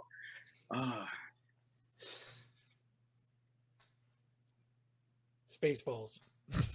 That's a good one, but You're sure I don't know. There's so many. There are so many. It's easier for me to pick Freddie got my fingered. favorite dramatic, like our films, than That movie's so funny. what's that? Freddie got fingered. The movie's fucking hilarious. It was way ahead of its time. Tell me it's not. I'm in a fancy restaurant. Oh my gosh! You know what? I hate to admit it, but I will. I've never seen it, but now I'm going to have to see it. What, sir? No, you It's don't. an Your all- life is probably better off for not seeing it. That is the greatest movie ever. Sir, it is hilarious, but you cannot gain that time back. Yes. Dude, everything is awesome about that movie. He's got his cordless phone and he's got a tape recorder with a ring so that he looks cool in front of his chick. That I'm a was stockbroker. that was approaching expiration date Tom Green right there. No way. That movie. Oh, That movie What, you have okay, to go watch okay, it. so maybe an easier question would be what are like your top 3 movies, your funny movies that you really enjoy? What's your genre? What is some of the comedy that you're oh my! Well, that you like to watch? well, I mean, there's some of the modern ones like Something About Mary and things like that. They're just so funny and have just such funny moments in it. But they're also, some wonderful classics. And, I very like my movie watching is like my music and like so many other things. Like I vary it and like just like I vary my roles, and I like all these different things from different time periods, different genres. So it's so hard I don't know. It's just hard for me to pick out like even 3. Like there's just so many that I love. If you could work with anyone, alive or dead, Meryl in the industry, Meryl Streep. There it is. That was easy. Meryl Streep, yeah, I can tell you that right away because I just have such a really high respect for it's fascinating to me her ability to really just become these various roles and just be completely convincing. So, do you have anything coming out that you want to promote? Oh God! Well, the year started off really fantastic, and then the pandemic hit, and so many things have been placed on hold. So, a couple of things happened to me this year that had never happened before, which was an interesting experience. One, I got booked for a high fashion runway show, which I've never done anything like that before. I don't. Yeah. Listen, I don't really consider myself a high fashion runway model, but hey, You know what? I think it would be a fun experience to have that experience. Hell yeah. I do lifestyle modeling for products and for companies, but this is a whole different thing. So that was exactly. Awesome. So that was the first thing. That was the first project to go, and that was March 21st. So that one went down right at the beginning of COVID, and then the rest followed shortly thereafter. There is a series that stars someone who has starred in a couple of other well-known series. And if you go to my IMDb, go to imdb.me/Dwight Turner, you can see that I'm rumored for it. That's all I can really say about it at this point. We'll see how that goes forward now that things are starting to film again. I did a series last year called The Pact, which is going to be coming out. My understanding is this fall. There is a musical. That's the other thing that I've never done before. So I can certainly sing, but I had never done a musical. I was asked to audition for it. I declined the audition, and the casting director got in touch with me and wanted to know why I declined the audition. And I explained what my thoughts were, and he said that they really wanted me to audition, so I did. And I ended up landing the lead romantic role in this musical when, you know, I've never done a musical. That's awesome. Okay, Very interesting. Question. Yes. What's better, West Side Story or Grease? Oh, God, see, that's oh, I love both of those for different reasons. One, Olivia Newton-John in Grease. Yeah, but you got to pick one. One's better than the other. Which one is it? God. Okay, if I had to pick, no, don't make me do it. Don't make me do it. They're both fantastic. Okay. But the musical has been a very interesting experience because not having that experience before working with that type of thing, I'm very, understanding of the acting part of it. But the musical side has been interesting because we've been doing it all by Zoom in the rehearsals until just recently. We had a rehearsal recently. We're going to have another one actually this Sunday. Will be our second in-person rehearsal. And because we cannot bring audiences in, so the composer is from New York. He had a show running off-Broadway when COVID hit. And the writer-director, Vimarelli, he is award-winning. So it's got some weight behind it. But until we can have audiences in, what we're going to do is do a cast recording, and then we're going to do a live radio version of it. And then hopefully audiences will be able to come in at a certain point and we can put it up. There's a film that I'm supposed to go out to the California deserts and work on, and that's all on hold. And then there's another film that I did a teaser for that they're wanting to push forward. I'm gonna be meeting with them coming up soon over that. But it's been worst. I mean, let's be honest, worst year ever. I mean, it's just been the worst year ever. It's just been really frustrating. The year started off, and this is the truth. I told a couple of people at the beginning of this year, I'm like, I think this is going to be like one of the best years ever. And it's ended up being one of the worst years. It's just what it is. I mean, disagree with that, sir. It's just it's been a great year. I get to work from 1%er Kyle disagrees. 1%. 1%er What did they say? Wasn't Mad Max? Didn't Mad Max takes like the year was 2021? It's weird that you mentioned that because I just watched it 2 nights ago. Right, it's set in 2021, right? Mel Gibson. Wow, that's a great comedy. I know. At the end, you're like, "What happened? What happened?" Oh my goodness. Well, it's at least you're still busy. That's good. Yeah, that's good to hear that you're still able to keep going and get a bunch of these auditions and staying busy. So that's awesome. And I will say auditions are beginning to pick up. Like things are starting to happen again. It's really interesting because everything has changed and how the whole process is done now is changed. and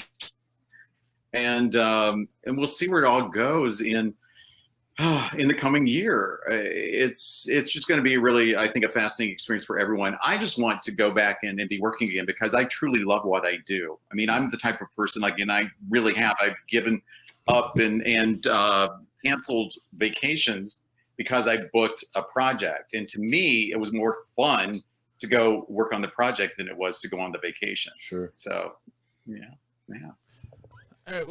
One last question as we wrap here. What is the best piece of medical advice you want to give the internet from a doctor who's not a doctor but plays one on TV? Eat well and stay healthy and happy. Fantastic. Couldn't say it better. Dwight Turner, I thank you for joining us tonight, sir. It's been a fantastic time. Thank you so much for thank you for rolling with the punches and having a great time. Humoring us and rolling with the punches. And I my apologies for my camera going down there for a bit, and then the shaky holding the laptop to finish it off. But I felt it was the least I could do for you guys. Well, we absolutely. I hope you had fun. That was awesome. Yeah. Hope you had a good time. Yes, thank you, guys. Check out Dwight Turner's IMDb. Check him out in all of his upcoming projects. I noticed you didn't say the rumored one, so I won't drop it. But yeah, and let me just say, if you want to be able to keep up with what I'm doing or see video clips or all that, go to dwightturner.com. It's the source for any news that's coming out, and as soon as I am able to talk about some of this stuff more, I'll put it on there right away. Awesome. All right. Awesome. Well, be on the lookout for more from Dwight. I mean, we're gonna have you back, and you know, if you ever get inklings of a role in a Marvel movie, let us know so we can campaign for you. So oh my God, if I ever do, I'm gonna yell it out to the world so we can check what it was up for. Yell it out here. Yes. Yell it out here first. So all right. Please. Well, thank you guys. Thank you very much. Have a good night. Stay safe. Thanks for joining us. Enjoy your night and your weekend, sir. Thank you. Thanks. Bye-bye. Bye-bye. Ladies and gentlemen, Dwight Turner. Let's give it up for him. Thanks. That was great. Yeah, good time. Good sport. He was a good sport. Awesome. He rolled with it. And I hope you had fun, and I hope he didn't take anything to heart. He's coming off like, these guys are fucking assholes. He's got crazy. Did you hear those questions? Tell Brad Pitt, yeah. These guys are fucking dicks. Especially the one in the red shirt. I don't know what their obsession is with the way Brad Pitt smells. I think them guy's a little bit goofy. I couldn't help it. I was trying to be serious, and I was like, yeah, he seems like a pretty good-natured dude. Let me see how he reacts to this. Mike, Gris, tell Brad Pitt hi. If you really want to see how he reacts, just 1 minute, just be like, just fucking go crazy. Yeah. What is your show known for? Well, we're known for a little bit of this and a whole lot of this. I don't a little bit of this and a whole lot of this. I don't think that he's done a lot of like live fucking roll off the hip kind of interviews like that though. No, I don't think so either. I'm sure he's used to the structured, straight-laced, same questions. Yeah, and he's not used to the offhanded comments of how does Brad Pitt smell? Well, and even when I was asking, like, okay, what's your 3 favorite comedies, or just 3 comedies, shoot them out there, and he was just like, wow, yeah, you got it. Got Kyle. Kyle. My entire life has asked me that. Yeah, Blazing Saddles. Spaceballs. Hey, Blazing Saddles. Throw it out there. The movie's fucking genius. You're saying that because you saw it laying in your house, didn't you? Because I saw it the other night when we were there. I want to eat chicken burgers. Movie's so stupid. It's awesome. Mommy, would you like some sausage? We're at a fancy restaurant. It's so fucking funny, dude. No, what it is a buddy I work with and stuff. We both find that movie insanely funny. So what I do is throughout the day is I send him YouTube clips of different parts of Freddy, like when he's in the deer. I need to be in the animal.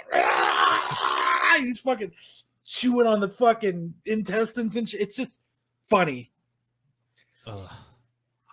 Yes, Erica, thank you. Yeah, And we asked the real questions. Yeah. Like we want our audience and the world to get to know these people like on a real level. Like, hey, were you in a TV show? Yeah, great. Who fucking cares? Now, what we want to know is, does Brad Pitt stink? Does fucking, how do you do your research? Because you're in a movie with Brad Pitt. It's this epic. You know what I mean? Like you probably feel like I've made it, man. Like I am in a movie with Brad Pitt. You told your friends, you told your family, you told everybody. I did a scene with Brad Pitt. He stank, but I made it through the scene. And you're like, and you guarantee you all went to the movies, and you're like, you're watching it, and you're where it's supposed to be, and you're like, shit, I was cut out. So then you turn and you look at everybody, and everybody's staring at you because they're waiting for that scene. And then you have to walk out of the theater with your head down, going, sorry, guys. The credits start rolling, and they all look at you, and you're like, no, any minute, it's coming after the credits. Just wait. It's like a Marvel movie. So when you guys get the DVD, there's a behind the scenes. And in that behind the scenes is the full airport scene. I want to search YouTube and see if we can find that audition tape. His dancing audition tape. Fuck, that would be awesome. Shit. Can you imagine that, where they didn't even send him the video for the fuck? I'd be so mad. Like, dude's brother was probably already up for the role, but it's kind of like Jobs, we're like, okay, we've got to have at least 3 other dudes here so that looks fair. But John, my buddy John, is gonna get it. Okay. Yeah. So what we're gonna do is don't send him the video. Yeah, send the video to John and the 2 hot girls with big boobs, and then the other 6 guys and the other 3 ugly chicks. Yeah, don't send them shit. I was gonna say, but it reminded me of one time I had a interview for the city of Phoenix for an electrical position, and I'm like, you know what? They're like, yeah, they're all like, I was all excited, hey, I'm gonna work for the city. Fuck yeah, I'm gonna be an electrician for the city. It's it. I found my. This is it. I'm going to do this for the rest of my life. It's going to be awesome. I can't, the benefits. I sit down and there's like 12 other dudes there. And I'm like, they're all reading the same book. I'm like, what's up with that? That's weird. And I'm sitting there and I'm hanging out with everybody. And everybody knew each other. All the other 11 dudes were like hugging each other. And they're like, they're all like, friends, they know each other. I'm like the only guy. And they said, all right, does everybody have their test book that you guys got to practice with for the last week? And I was like, well, fuck this, I'm going home. I'm out. And I just turned around and fucking left, and I went to Chuck's house and hung out, and I was like, you know what, I'm gonna hang out here for a couple hours, and then I'll go home and just say, the test went great. We'll wait for them to call me back. That's what I was going to tell Nubia. I've never told her that I actually never went into the interview to take the test because they all had the book. And I was like, well, fuck, they all know each other and they all have the practice. Yeah, this was good old boys club. This had nothing to do with my ability as an electrician. This was filler guy 12. Yeah. So This was all about I got high friends in places. They were handing the books, the test booklets out to everybody, and everybody was in line, and I'm like, fuck it. I literally just turned around, I walked to my car, I got in, I drove to my buddy Chuck's house, I fucking kicked it with him and watched a movie, and then I text Nubia and I'm like, I'm on my way home from the interview. And I just drove home, and I was like, oh shit, they never called me. Bummer. I had a similar experience with an electrical company here in town, and it was head position and all that. And was it for the city of Phoenix? No, it wasn't. It was for Did you get the booklet, Chad? Did you get the booklet?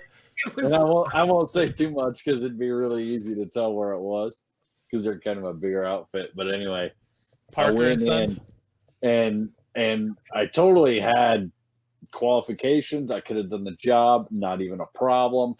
And about the second question in, maybe the third, it just clicked for me. It was just like pink. It was like, I don't want this job. If I have to work with that asshole over there, I'm gonna kill him. And so I just started tanking my own interview right into it. And what's a wire nut? well, the guy kept asking. He was like, well, okay, here's just a scenario to throw out at you. So, the builder wants something, but I want something else, or the company wants something else. Who are you going to listen to? Is it going to be me? Is it going to be me? And it was just like, dude, you're an asshole. And I would probably listen to him and fuck you. And it was like, cool, I guess this interview is over. How many people have you managed before? I don't know, 6 tops. That's when you go full Step Brothers moment, and you're like, we're gonna flip this around. We're gonna do a little role play where I'm gonna ask you the questions, and you just start interviewing him just to tank your fucking interview. Yeah, and then you fart. The guy that I would have been replacing obviously quit because he got tired of that guy always just being like, no, you're wrong. This is how you do it. No, you're wrong. This is how you do it. And the guy was finally like, I'm out of here. This guy can tank your company all you want. And I don't care. And about third question, fourth question in, I was like, no, the company's issue is you, buddy. I'm out of here. I don't even want this job. Mic drop, bitch. You ever been in an interview and you're about halfway through and you're like, yep, I'm not getting this job. I did that when I was interviewing for a builder. Every time I've had that happen, I've gotten the job. It's the ones I'm like, fuck yeah, I killed that. Then I'm like, I don't get. It's the ones where I'm like, nah, I fucked that up. I fucked that all up. You get halfway through an interview and they're like, okay, they're just asking these questions because they have to. Mm-hmm. Part of me wants to go like, dude, you could totally end this right now. It's totally cool. Like, I get it. We're vibing the same thing. You don't care. I'm not getting the job. I get it. Traffic sucks. Can I just go now? I went into a job interview one time just stoned to bejesus. And I should have never done it because my brain just shut off. And they were asking me stuff on this test and just out loud. And it was all stuff I totally knew, like off the top of my head. But I was so just absolutely stoned on Colorado dank weed that I couldn't even form hardly words. And on top of that, I was kind of nervous anyway. Remember PTU? I was doing stupid shit. They're like, well, how many 16ths are in an inch? And I'm sitting there counting. All of them. 1, 2, where the panties 3, 4. Oh, 16. Duh. Like fucking, I don't think I got this job. Woo! I am high as a kite. It was just one of those days. You missed a really good interview, Brian. Yeah. He answered some hard-hitting questions. Actually, he dodged a lot of hard-hitting questions. Like, did Brad Pitt stink? Never locked him down on an answer. And I took a page from you and Keith, and I asked the bad interview question. I said, for Brian, and the guy they have another podcast, and so he had one where Tales from the Flip Side every Monday night. No, it's the podcast. But podcast where not if you're Chad. He went into they had to have dance. And so he was dancing, and the other people somehow got a video that he never got. So he was up there trying to learn how to do this choreography for this interview, and just, it was hilarious. You got to go back and watch it. It sounded terrible. He was cool, man. He rolled with the podcast, and he took the He took the hard-hitting questions till he knew we were just having fun. So it was pretty cool. Oh yeah, very cool. You guys get anything else? Any of the other craziness going on this week, man? Don't we live in some crazy world, man? You live in a crazy world. I don't leave my house. The craziness that's going on with Jake Paul getting raided by the FBI. Isn't that awesome? crazy? Dr. Disrespect and the Twitch streamer shit. The fucking gold scammers in World of Warcraft getting busted. All this crazy shit's going on, man. It's fucking nuts. I think the Jake Paul one's the best of them all. I love the Jake Paul one. That dude's going down. That dude is fucked. And it We came out dropped all the charges against him. and it came out today that It's not about the shit that's happening in Scottsdale. This is about a chick being Access. raped. they're just using that his as house. they're just using that as an excuse to raid him, the Yeah. Scottsdale thing. But Like and $2 million yeah, in taxes. they said he's That's $2 million nothing, in back taxes. That's crazy. The guy makes a lot of money, man. Yes, he does. That's I what need they to call tell him Capone. I wish I could make that kind of money for being a douchebag on the internet. I just get buy a paid nothing for Maserati. doing it. And then I'm gonna walk around and try to give it away. I'll Look at trade all- you. look I'll at trade all you that- your Nissan Versa for my Maserati. Will you do it? Look at all that crazy shit Capone did. All those people he killed and all the booze and smuggling and everything. What'd they get him for? Tax evasion. Right? Pay your tax, Well, dumbass. the craziness that's going on with Jake Paul is his new manager, that Armani Azadi guy, is a straight up criminal and is brazen with how his criminal activities. And you know, I don't understand these people that are making that much money and they're fucking around with criminals. I never understood it. You're making so much money. Why would Chad? why would you even do that? It's like it's not even worth it. Fuck. When you think you're above the law. I'm above the 22 law. years old. Sorry. Well, it's like that. It's Sorry, like that was that my terrible Judge Dredd impression. dumbass rapper kid with the shit tattooed on his, looks like Rainbow Bright. Oh, with- fucking with, Tekashi fucking- 6ix9ine. What is that? His name? Yeah, What Tekashi fucking 6ix9ine. name is that? The narc. Yeah, because he came out and his parents were like, "Let's name him frickin' Tech 6ix9ine or fucking technical difficulty 6ix9ine or Technical whatever." difficulty. His name is Tekken 469. And then he's just gonna get running sick. He's around got with all these 6ix9ines criminals just and all- tattooed all over him everywhere. Yeah, and then he turns around and narked them all off. Like, hey, there's a good move. What are you gonna do? I'm gonna go make friends with a bunch of people in, the ganglands and be their best buddy, and then I'm gonna narc them all off because life expectancy.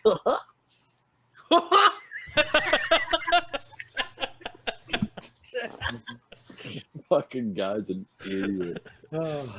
This Dr. Disrespect stuff is kind of interesting. Look at all the money that dude's making. That dude's just like every second, cha-ching, cha-ching, cha-ching. I've never even heard of that guy. He's huge, man. Number one biggest streamer in the world for like Not 2 huge. years I don't running. know who he is. I know No. everybody. Bet your son knows who he is. I guarantee your son knows who he is. What's his name? Dr. Disrespect. Does he hang out with Dr. I like watching. Hey, who's Dr. Disrespect? Just the shouting as his mic's muted. Yeah, Dr. Disrespect is so big that How big? how big is he he? jumped over to YouTube and put up a picture of a gas station and had 300,000 live followers. And during that live feed, he was averaging 499 subs every second. Fuck that guy. What? I challenge him to a duo. Fucking time- every second. Every time you say his name, all I can picture is this room of like Dr. Disrespect, Dr. Doom, One Dr. million Evil, Dr. There's Dr. Butts. I don't Hey, know. man, you don't- Fucking you all don't- these Dr. doctors. Cat. You don't disrespect the back-to-back two-time blockbuster video game champion. Answer. Yeah. I'll fucking beat him at any video game. Fuck that guy. Wait until the internet goes down and he's got to go face the real world, and some No, little dude. 14-year-old girl walks up and He's a multi-millionaire, bro. Yeah, dude, he's a Dude is multi-millionaire. rich beyond you could even imagine from fucking sitting in front of a screen all day. You better tell you playing video games. But Brian. he's the most entertaining streamer out there because his stream isn't his stream isn't you just sit there watch him play video games. It's an act. It's an act, and it's a show. It's an he puts on a show. Yeah. He's got some of the cleanest transitions I've ever seen. His backgrounds are insane. He's got a lot of animations cool are insane. insane. Yeah, his production is just off the charts for a streamer. It's not a picture of his bedroom with the TV on. It is not. And my TV's off. I know, I'm just playing. It's not. I wish it was. You guys see all my packing material? That's all from Wookiees cookies over the last month. Telling you, man. Mine's just as bad. You ought to see my garage. Yeah. Don't try to be a one-upper, Chad. Let Brian have his moment. No, I'm right in. I'm complaining right with him, man. I'm bigger. And Do you save? Do you save all your? I mean, everybody's got to save their. I mean, Gemini mailers. Mine to when I sell Yeah. comics, I send it back out. Yep. So This I'm segment brought to you by Bullet Whiskey. What kind of whiskey are you drinking? I just mailed Marco his Turkish Polo. small variant today. Oh, there you go. In reused one. Yeah. Reused the Gemini mailer. Well, before we get into the wins the Turkish variant. I'm just playing. Before we get into this week's topics, why don't we go ahead and run through the hot 10? All right. Let me guess number 1 right off the bat. Miles. Yeah, it's pretty. Dark easy. Knight's metal. Yeah, figured. Yeah, I don't think anybody who's been part of the comic world over the last couple of weeks couldn't, say what number 1 this week is. I'm a little bit pissed that I didn't buy a copy of that, but I did. had good luck finding one. I've got one. Did you found one? Yeah, but not the variant. The variant is the one that's fucking buco. Yeah, the bucks. 1 in 25 was a $400 to $600 book. Before it even got released, people were selling them. Yep. Dude, that's just. It was $300 day of release. Yeah. On eBay. Yeah. Yeah, my comic shop showed a stack of like 150 of them, and they were selling for $300 a pop at that time. I got the no trade dress cover of 26. That book is a lot of people are giving it comparisons to Hell Arisen. I guess first Punchline, right? Yeah. Isn't Hell Arisen? Hell Arisen 3. Yeah, Hell Arisen 3. So all over the Robin King too. It's like whoa! Don't be pulling shit out of the closet, man. The Robin King is a great character so far. it's man. a dope. It's a dope looking character. Yeah, dude, you better close that. Your skeleton's gonna fall out. I know, right? Yeah.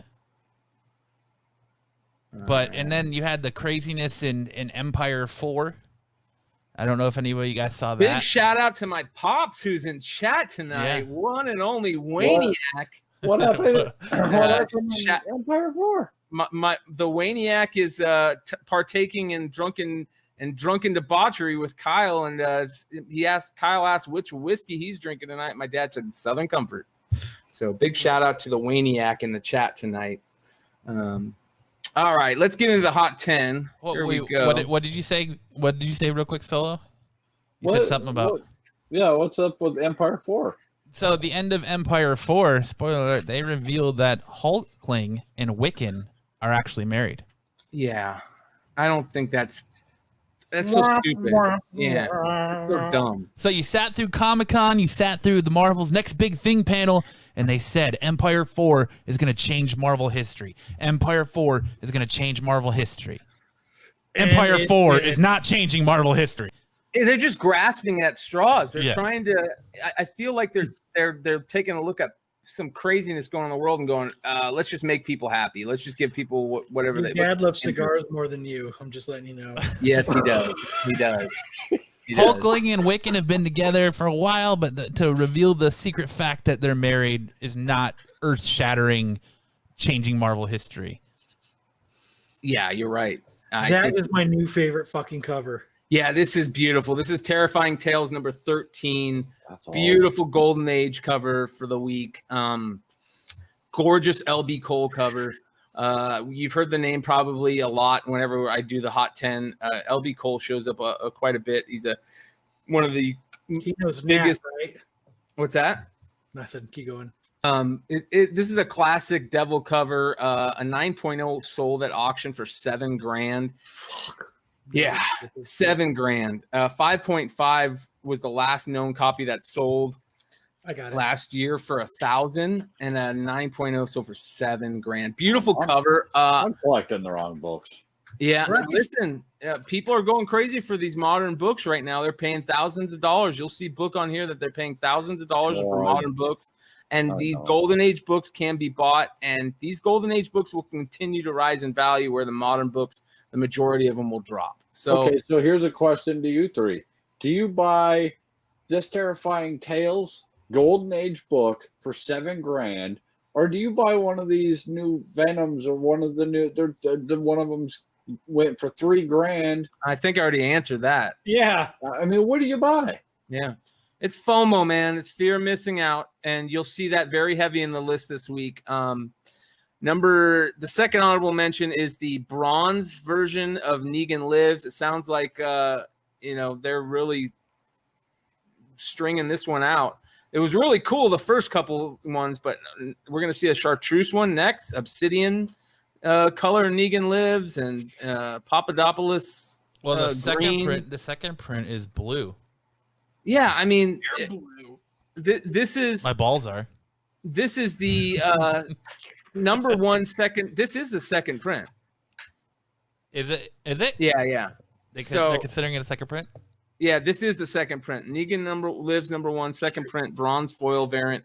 Apparently, this is getting $100 to $125. So I don't know what the ratio was on this. I know some of those other Negan covers were like one per store. One per store for the Reds. No, the Reds weren't the Reds the one where he just randomly picked people in his Twitter feed and sent them out to him? That motherfucker. Those are the Reds. The I really thought the Reds were one per store. No, the Golds were one per store, and the Reds were the ones where if you said something in one of his Twitter things and he contacted you back and said you're infected, you didn't know what that meant, but he sent you out one of the red ones, and those ones are going for like $1,000 or something crazy like that. To Robert Kirkman. Yeah. Well, I'll give it to Robert, and you can see big second printing right there on the cover, which is good. So I know some people still to this day have problems with second prints, but later printings are going crazy in price right now. So I mean, he had that 1 second print of the last issue of Walking Dead that didn't. It had the sketch of Rick Grimes on it. It didn't say it was a second print, and it came out way later. Months later, after the last issue of Walking Dead. Interesting. Well, there's a couple. There's that one blue second print in the Walking Dead run. That's what issue is that, Kyle? There's like a You're talking about the Michonne Negan cover where I got that. All right, on to number 10 is the Teenage Mutant Ninja Turtles number 104, the retailer incentive variant. Of course, this is because of Last Ronin. They're going to string along this Last Ronin stuff as far along as they can. Hopefully the story is fire. I really hope the story is good, but I don't know what to think on this stuff. I really like the idea of the story. I really like they're going with it, but I still have Teenage Mutant Ninja Turtles 44 in the back of my head, So. I agree with you 100%, Brian. That's exactly what I was thinking too. I think the best Last Ronin's going to be who? Matt? Michelangelo. Raphael. Okay. Yeah. Wait your turn, goddammit, Brian. Kyle. Raphael. Brian. Yeah, Raphael. Okay. What do you think, Solo? I think it'll either. I think it's gonna. Raphael has the attitude to pull it off. I think Raphael is too. It's too obvious. Yep. I think that's why they're doing it. I think Raphael's too obvious. Leonardo is very obvious. I think Michelangelo makes the most compelling story because he was always kind of the. This. If he loses an eye somewhere along the line, we know it's Wrath.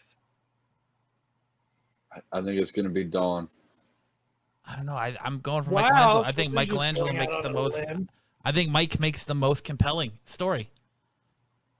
Because you got the kid who was the jokester and had to he always was quick with the joke, and now he's got to step up and grow up because he watched the rest of his brothers die.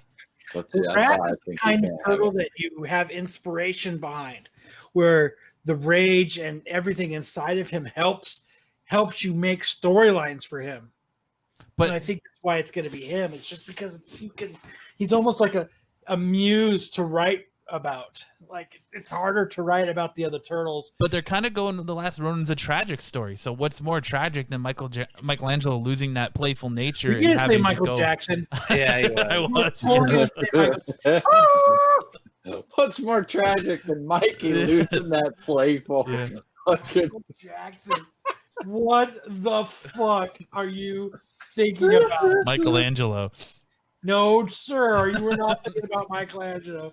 Michael. okay. I just wondered what you guys thought. Everyone's really thinking it's going to be Ralph, and I don't see it. I think remember this book, guys. Remember this book. This I think book is a big Solo book. just bought a few copies. That book's all over eBay right now for like $20. Shut up. Yeah, it was a $5 book a week ago.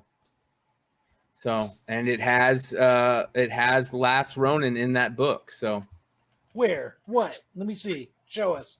I'll show you the panels here. Hold on. Speculation. Show us, Wookie. You got it in your hand. So is Brian.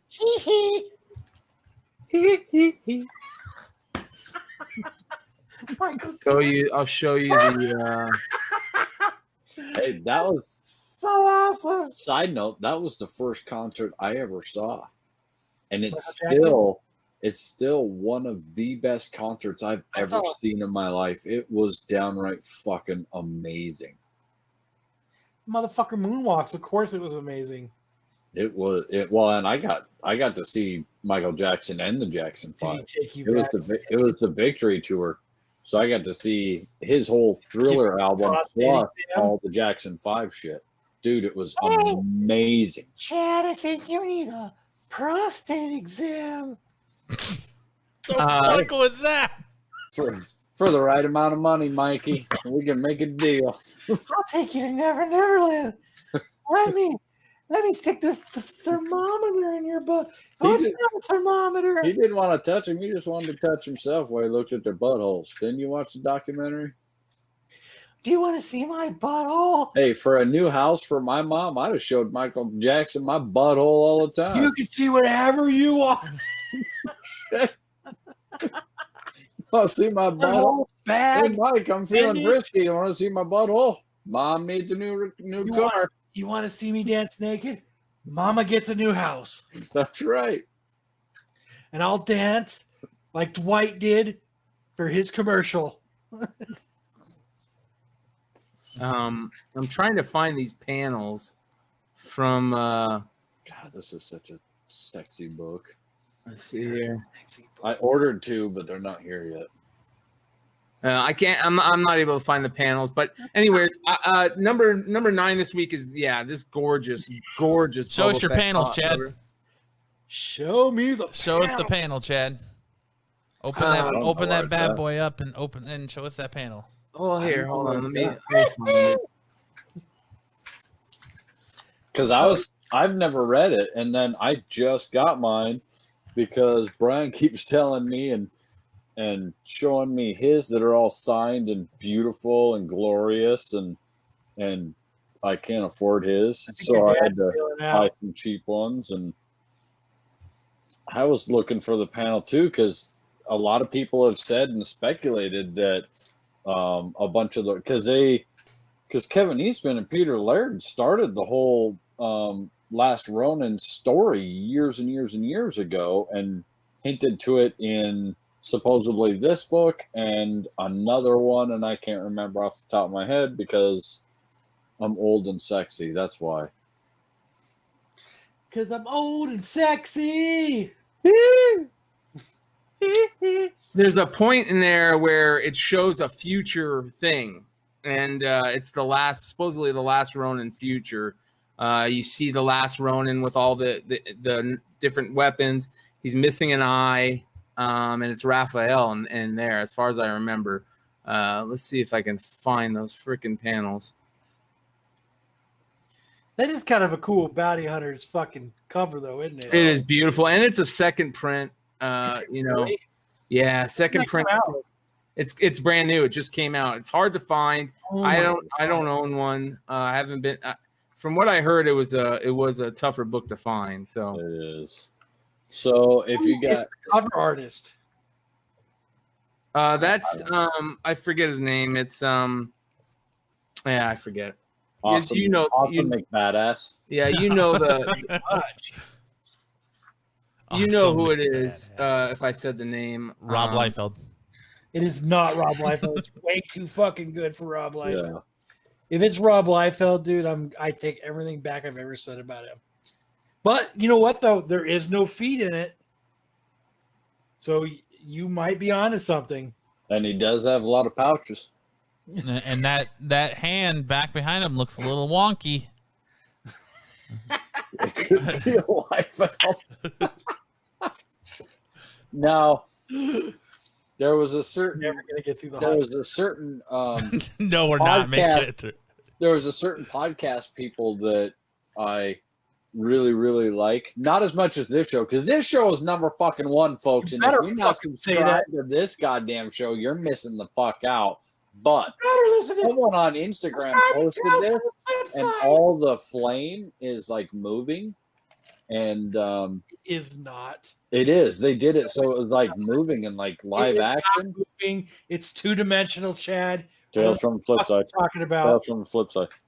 Go look at Tales from the flip side on Instagram. We're gonna go over to Drunken. But this is the Tales chat best here in a minute. show. It's on. I'm telling you right now.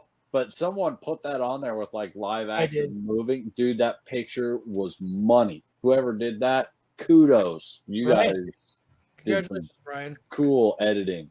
What's number 8? number 8 this week is the Ice Cream Man issue number 20. Oh my and God, it's a Dr. Seuss cover. Yeah, Yeah, I wanted this that so bad I couldn't find it anywhere. You're a fucking liar. I swear to This God, is I a- had to buy the No, regular you cover.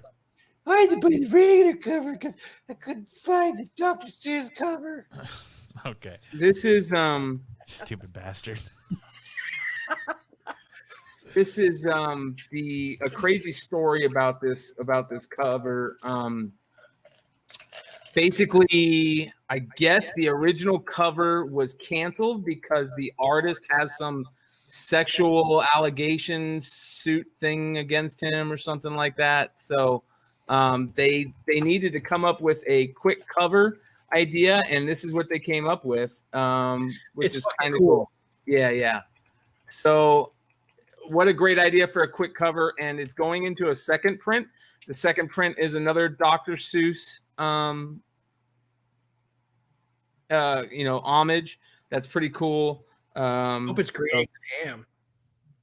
Yeah.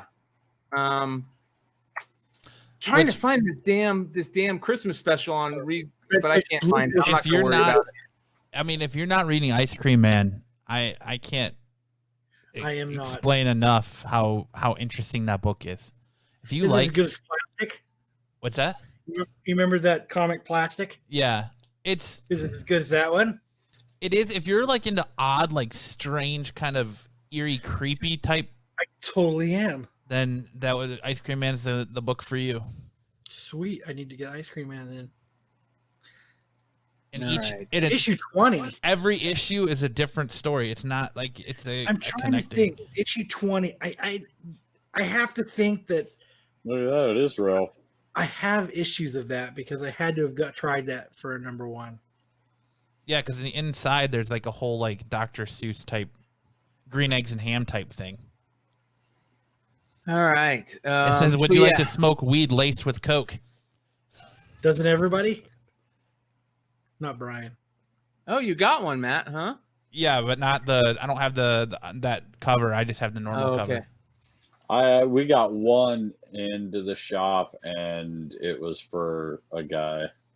Tell me this was Very an long box. a week ago.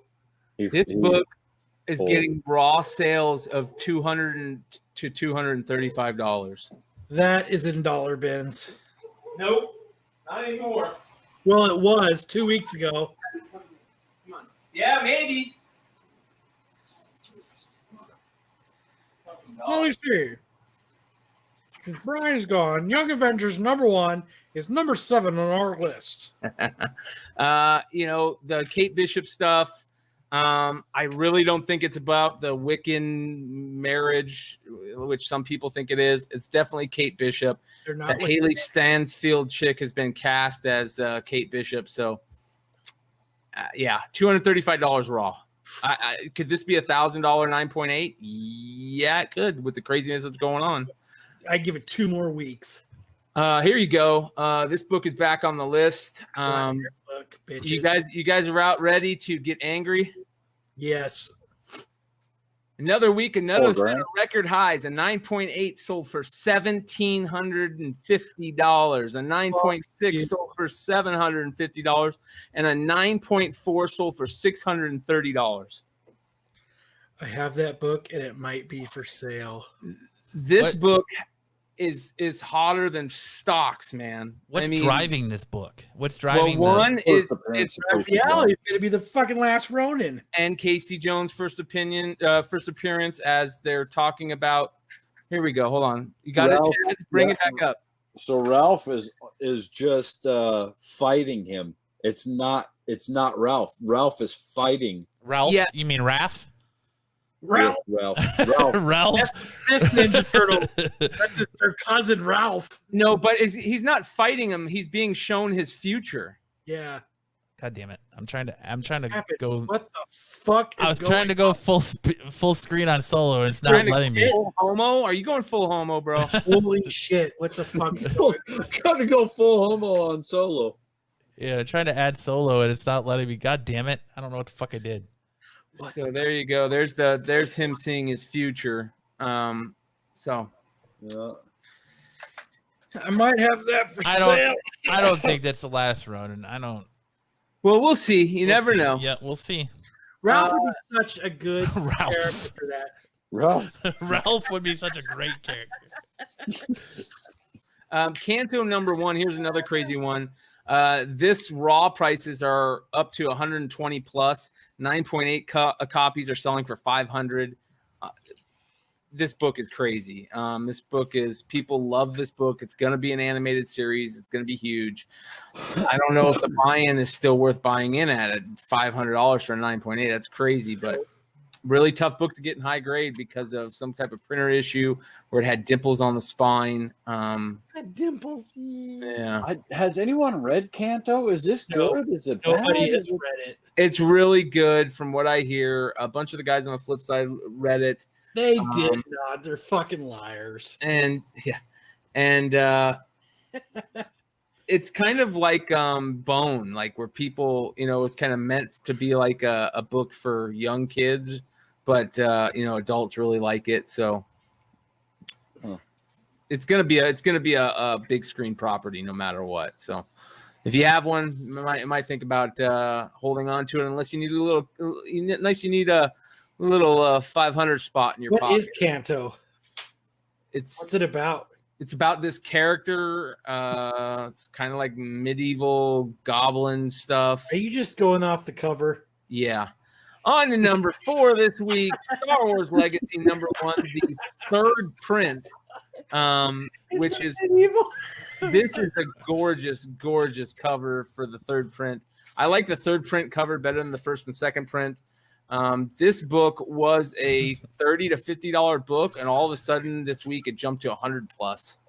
100 plus raw sales. Where in the fuck did anybody even find this? I've been looking for this book and scouring because I got the Legacy 0.5 and it fucking you can't even find this damn book. Yeah, it's third print, and there wasn't that very many printed of them probably. Later printings are going crazy, and So what do you think the speculation, like I think we were talking about this before, but do you think the speculation is out of control because everybody, I think you guys were talking about on the flip side on Monday, but like, because everybody's at home. So there's so many people doing research now. Yeah. I think that's not only that. I think that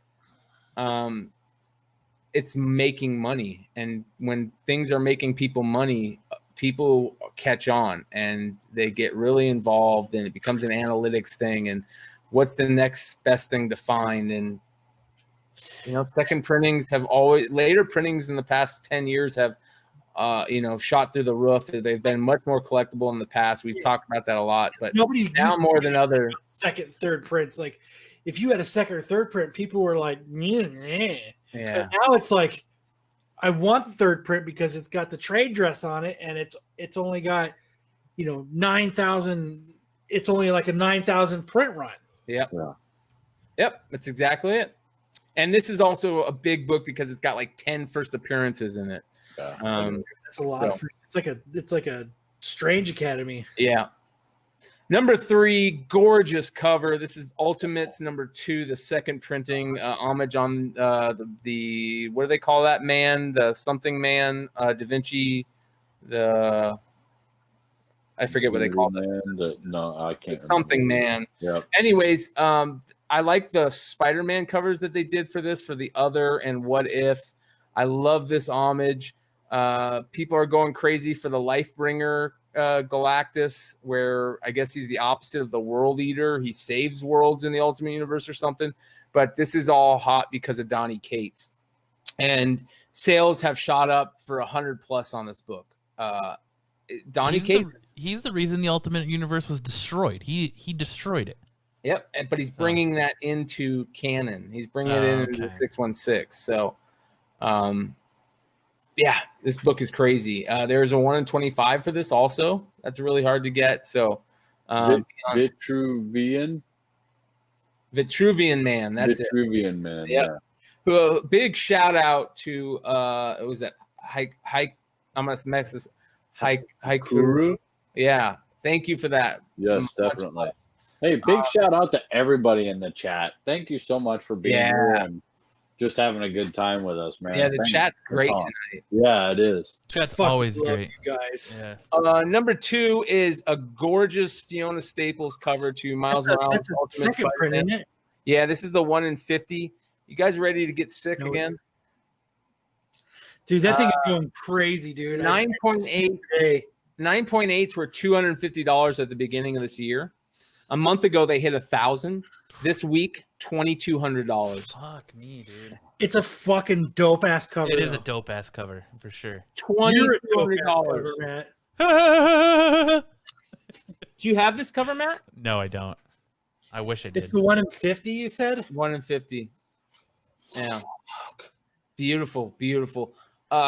Listen, more modern craziness, but like I said, if you have this book, my advice is sell it and go pick yourself up a giant size X-Men or something like that. You know what I mean?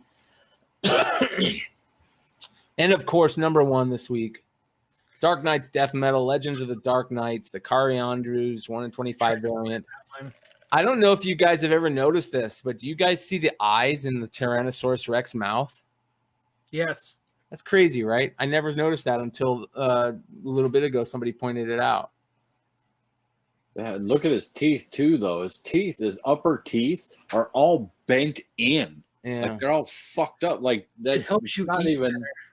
Hey, fuck no. No, it looks cool. No, God damn it. it doesn't. This cover is amazing. This is one of the most beautiful covers I've seen in a long time. Dude, Batman Who Laughs is sick as fuck. The Robin King is beyond sick as fuck. I was on an auction yesterday, and I was trying to get the 26 Knoll trade dress print, and I was trying to get the this book, not this book, but the regular cover. And the original cover to this went for like $55. Yeah. And then the Knoll cover went for like almost $100. And then I went on eBay and bought it for $40.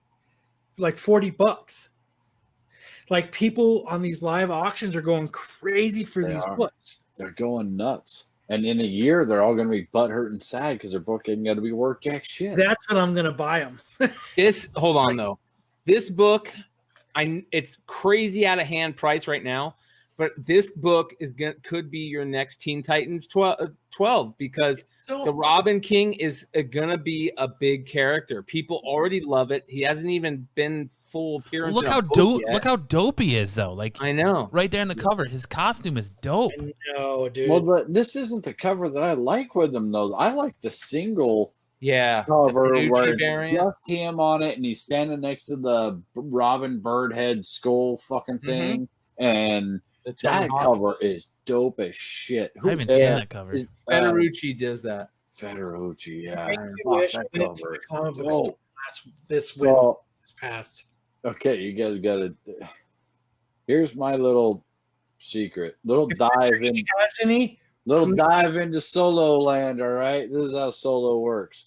Years ago, and it's just family joke now because I didn't act it. But every time I see a T-Rex, all I can fucking picture is this comic joke, and there's this girl T-Rex on the ground, and her head's kind of upside down and cut, back and like hunkered over, kind of like how dogs lay.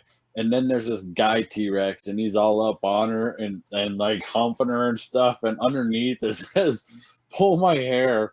And then it says, "I'm fucking trying." And he's sitting there with his and every time, I love that picture. It's fucking hilarious. And every time I see a T-Rex, I can't not see that picture. Like, I just fucking start laughing. All I can be, I'm fucking trying. Yeah, well, here's the crazy stuff. Like, let's take a look here. Let's do this. If Mr. E has any covers, Chad, please put one of these aside for me. Yeah, right. We didn't get any. Let's see what sold sales are on this right now. Now, again, they were selling for like $400 to $600. Now they're still at $200, $250. I mean, I'm just gonna wait. I mean, what do you think it's gonna level out? This one got one for $75. Holy shit! Lucky motherfucker. Jeez. See, I was bidding on that book, but I stopped. Like that cover right there, the regular cover. Yeah. I was just like, and like when I was looking at it yesterday, it was going for like $40, and I was like, you know what? Just can't spend that much on that book. Like what? $10. I didn't even want to spend $10 on it because it's like it just came out Wednesday. I didn't want to pull up that other cover. What's that one going for? That Federici, but that's not the first appearance. That's no. That's not. But isn't that one was going for like $600 last week? No. Did you see what CGC said about the first appearance of Virus? Hell. Yeah, they're doing the free comic book day. Doing the free comic book day. Yeah. That's a shame. A damn shame. It truly is. Can you find that other cover? The Federici, it hasn't come out yet. Did you see what the free comic book day book was this week, Brian? No. Oh, no shit. Mm-hmm. Yeah, I'm not surprised. Yeah, I saw that. It was good, but he wants the free comic book day of Invincible. You want the first. You want the original. Yeah, but it's still the first issue. Still cool. I am the first issue. Good job. Oh, $30 is what it looks like. The Federici variant is going. Dark Knight's Death Metal 3 cover C is about $30. Here you go. It's not considered Death Metal 3 though. It's the Legends of the Dark Knight. I know, but that's what Chad is talking about. This cover right here. Yeah, is that? If you want to share the screen, Matt. Yeah. Share this. That is sick. Yes, it is. Just wicked bad. Look at him. I mean, but they put that fucking barcode right there. This should have nothing on it, but the barcode should be on the back for real. Yeah. What the fuck are they doing? There's another variant besides this one too. No, this is the best one in my opinion. No, there's another one with that bird skull and it's down to the side and the barcode isn't there. And he's got the big. This one right here, the Virgin variant. Maybe that's it. Yeah, I think that might. Yeah, that's it. Yeah, that's the one.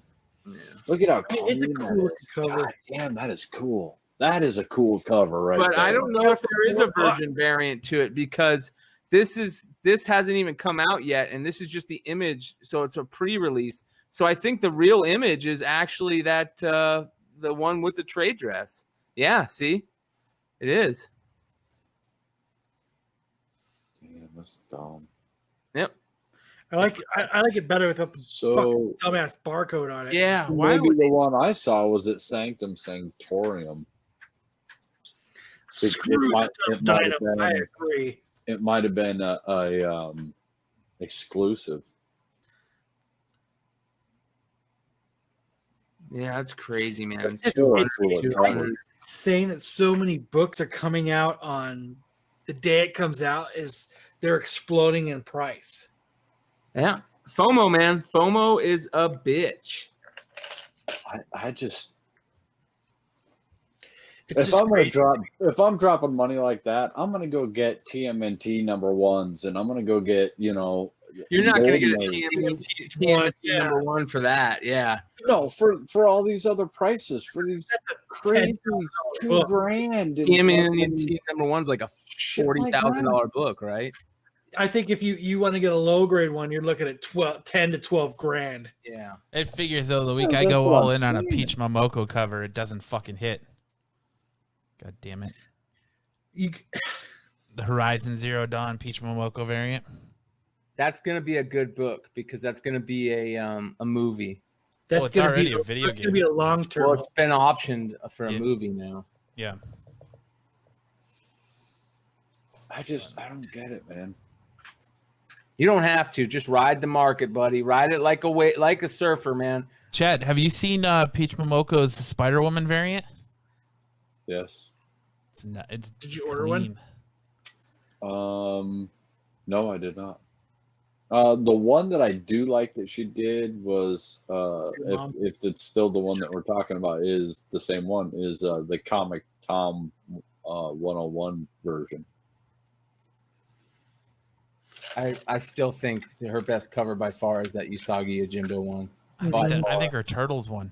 The turtles. Turtle I one is have to go gorgeous, Turtles. but that Usagi cover is just fuck. That is pretty damn cool. Yeah, that Usagi is pretty badass. But I don't know. I think I'd rather have that Turtles, just because I'm a bigger Turtles fan. I do love some Usagi, but Do you see what that Turtles 3 Spirit book sold for? You know which one I'm talking about? The Last Ronin variant, where it's the 3 spirits behind them. Oh, I love that I'd cover. go for. $3,000. Are you fucking kidding? Yeah, me? watch this. I Let me think show it's you. insane. Yeah. This I is mean, nuts. The one Last Ronin cover that we all jumped on, I'm glad I jumped on it. Yeah. I feel like it's gonna like tank though for some reason. I don't know why. It could. It seriously could. All right, watch this. I'll share my screen if I can find it. This is crazy. I'll tell you. Here you go. Look at this. I'll tell you what I did find was that $2,000 right here. Fuck. 1,300. Jesus. 1,250, 1,200, 1,000. That Krang issue. This is one of the most gorgeous covers you're ever gonna see. Wow. Yeah. Wow. Yeah, I fucking love that cover. $1,200, man. It hasn't even come out yet. What color are the bandanas on the Ghost Turtles? Are they all just one Red. color? They're all red. Yeah, they're all the same. Yeah. Yeah, and that's their marketing genius. They're making you guess and keeping you guessing on who it is. Here's the art print. So this is the actual print. So Wow. They don't even look red there. well, they're not red. They're all the same color. Yeah, Fucking dope, man. it's Raph, dude. It's not Ralph, it's Raph. I sure hope not, because Raph is already kind of wearing this kind of get up in the comics right now. If you're reading the current TMNT run, IDW run, he's already kind of wearing that now. It's a black mask with a hood, and he's kind of doing his own like vigilante type thing. Last So, Ronin type thing. I really Right. hope it's not the Last Ronin. Yeah. Well, Jesus, man. Well, It's just everyone crazy else right is now. even starting to say that it's going to be Janica, or it's going to be the new Lita, or it's going to be all these other turtles. I'm like, there's no way. No, because this is Kirkman Laird, so this is way before that time. So Right. I don't think it's not going to be Jenica. Watch it be Venus No, de I don't Milo. think it will. It's gonna be one of the original four, but it's not gonna be Donatello, Michelangelo, or Leonardo. Watch it be Venus de Milo. I think it's Mike, dude. Telling you. We should make bets right now. What's the wager? What should the wager be? Donatello would make the most sense, but What? yeah, Right. I totally agree. Donatello makes the least sense. Donatello is No way. the biggest pussy of the bunch. He's like the smart guy. exactly, which is why it would make the most sense that they would. You him watch. there. You're probably going to be right. If you look at Leo, you can't really have Leo because it's too obvious, and he's the leader, and Exactly. he always is struggling with the other ones. Like, hey guys, we always have to do the right thing. You can't be Ralph because Ralph just Ralph. Ralph just runs in always. He's always hot-headed, and he's always going in there, and he gets himself killed just being careless and reckless.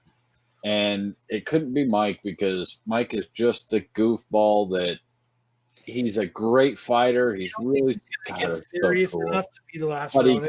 But he can't finish. He can get there. He can do all this stuff. That's what she said. Mike just can't finish. I think he can, Then dude. you have Dawn. And I Dawn is disagree. logical. He stands Dude, back. Ralph He thinks is about it. Ralph He is the waits it best. out. It's just his Don- mindset works. Dawn already died once, and they brought him back. That's one of the reasons why I don't think it's going to be him, because they've already used him as a, That's as why a Michelangelo fucking- makes the most sense, because you get to see what happened to his brothers that turned him from that goofy, kind-hearted turtle to this fucking badass, vengeful warrior. Which that's I all. could see that. That's all Raphael is already. So you're not giving mean anybody Ralph? anything new. Raphael. That's all, you're not giving anybody anything new. Leonardo's predictable because he's the leader. It's just like Raph and Leo are too predictable. It's got to be Donnie or Michelangelo, and I'm going Michelangelo because to me, I think that's the most compelling story. I could see either one, but I'd buy Don a lot more than I'd buy Mike. I hope it's What fresh. does the chat say? I'm seeing Michelangelo is a surprise bid. Leo is too honorable. Raph is a loose cannon. Grizzle Geek says it's Don. Trust me. Well, we know you no longer go to the Grizzle Geek for facts. Look at Lost S. We go to What Grizzly if for it's Marvel never facts. revealed? Yeah, which turtle it is. Yeah. What kind of case of blue balls would that be, huh? Yeah, that'd be awesome. That'd be a Stan Lee, wouldn't it? Yep. Never reveal the identity of that turtle. I don't know. I just That'd be money genius, man. Never say. It's Ralph. would be. I was It would be good. I don't even remember what the one we ordered looked like. It's Ralph. I was I cloned just from remember it Raphael. was Cool. It's him on he's taking like a knee pose with his hands on the ground, and it was a colored variant, and then they have black and white variant too, where it had like a splash of like red across the back, like blood. Oh, that was such a cool looking variant. Let's see if I can find it. When are we supposed to get those? They're supposed to be shipping Next out soon, month. right? I Oh, I ordered September. some other ones too. I also There's- ordered the variant cover for the upcoming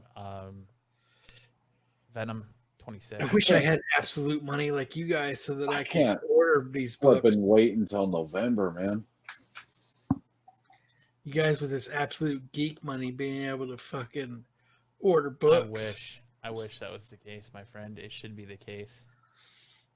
Should be the We do cool enough interviews to where the guy that we just interviewed fucking subscribed to us. So let's go, right? He better fucking subscribe to us. He better be That listening dude right was now. rad, man. That dude was fun. He was fun because he was just he took he had a good sense of humor, and it's hard to find somebody with a good sense of humor. There's the one that we all pre-ordered. I cannot wait to get that one. Yeah, that's badass. We didn't order it from the nerd store. No. And then here's the black and white variant. Who ordered the black and white one? I did. I ordered because you had to. You ordered With that the fucking absolute geek money. you ordered the cover, and then it, for $50, it sent you both covers. So You must be rich. I don't think I Well, paid and then $50 for it though. I ordered the other one where he's standing down in the corner, and then the other, it almost looks like Foot Clan are coming down from the other opposite corner at him. I don't remember seeing that one. No, it was on a different page. I think that one might have been Sanctum. I can't remember. I think it was Sanctum Sanctorium. Such a cool cover, though. And I did not pay $54.99 for it. Well, it's $54.99 for both covers because you had to buy the I see color to that. get the black and white. SET And- spells set. I get it. It's in capital letters. If I remember correctly, I ordered that ash can cover as well. I don't feel like this cover was $60 when we bought it though. No, it was like $30. Yeah. I think I got the 9.8s for this. Didn't they? Weren't they pre-selling 9.8s? You Yeah. could buy the 9.8s. Yep. So yeah, I'm excited for November because that's when I'm supposed to get my Todd McFarlane freaking Kickstarter toy. I totally. Statuette I and didn't sign. buy that. I should have bought that. Damn it. Yeah, I didn't buy into it either. I did, and I don't think a lot of people did. Nah, Oh, you rat bastard. look at that. You guys want to go over some Wookiees cookies? Let's do it. Show it, baby. All right. So I got a ton of books in.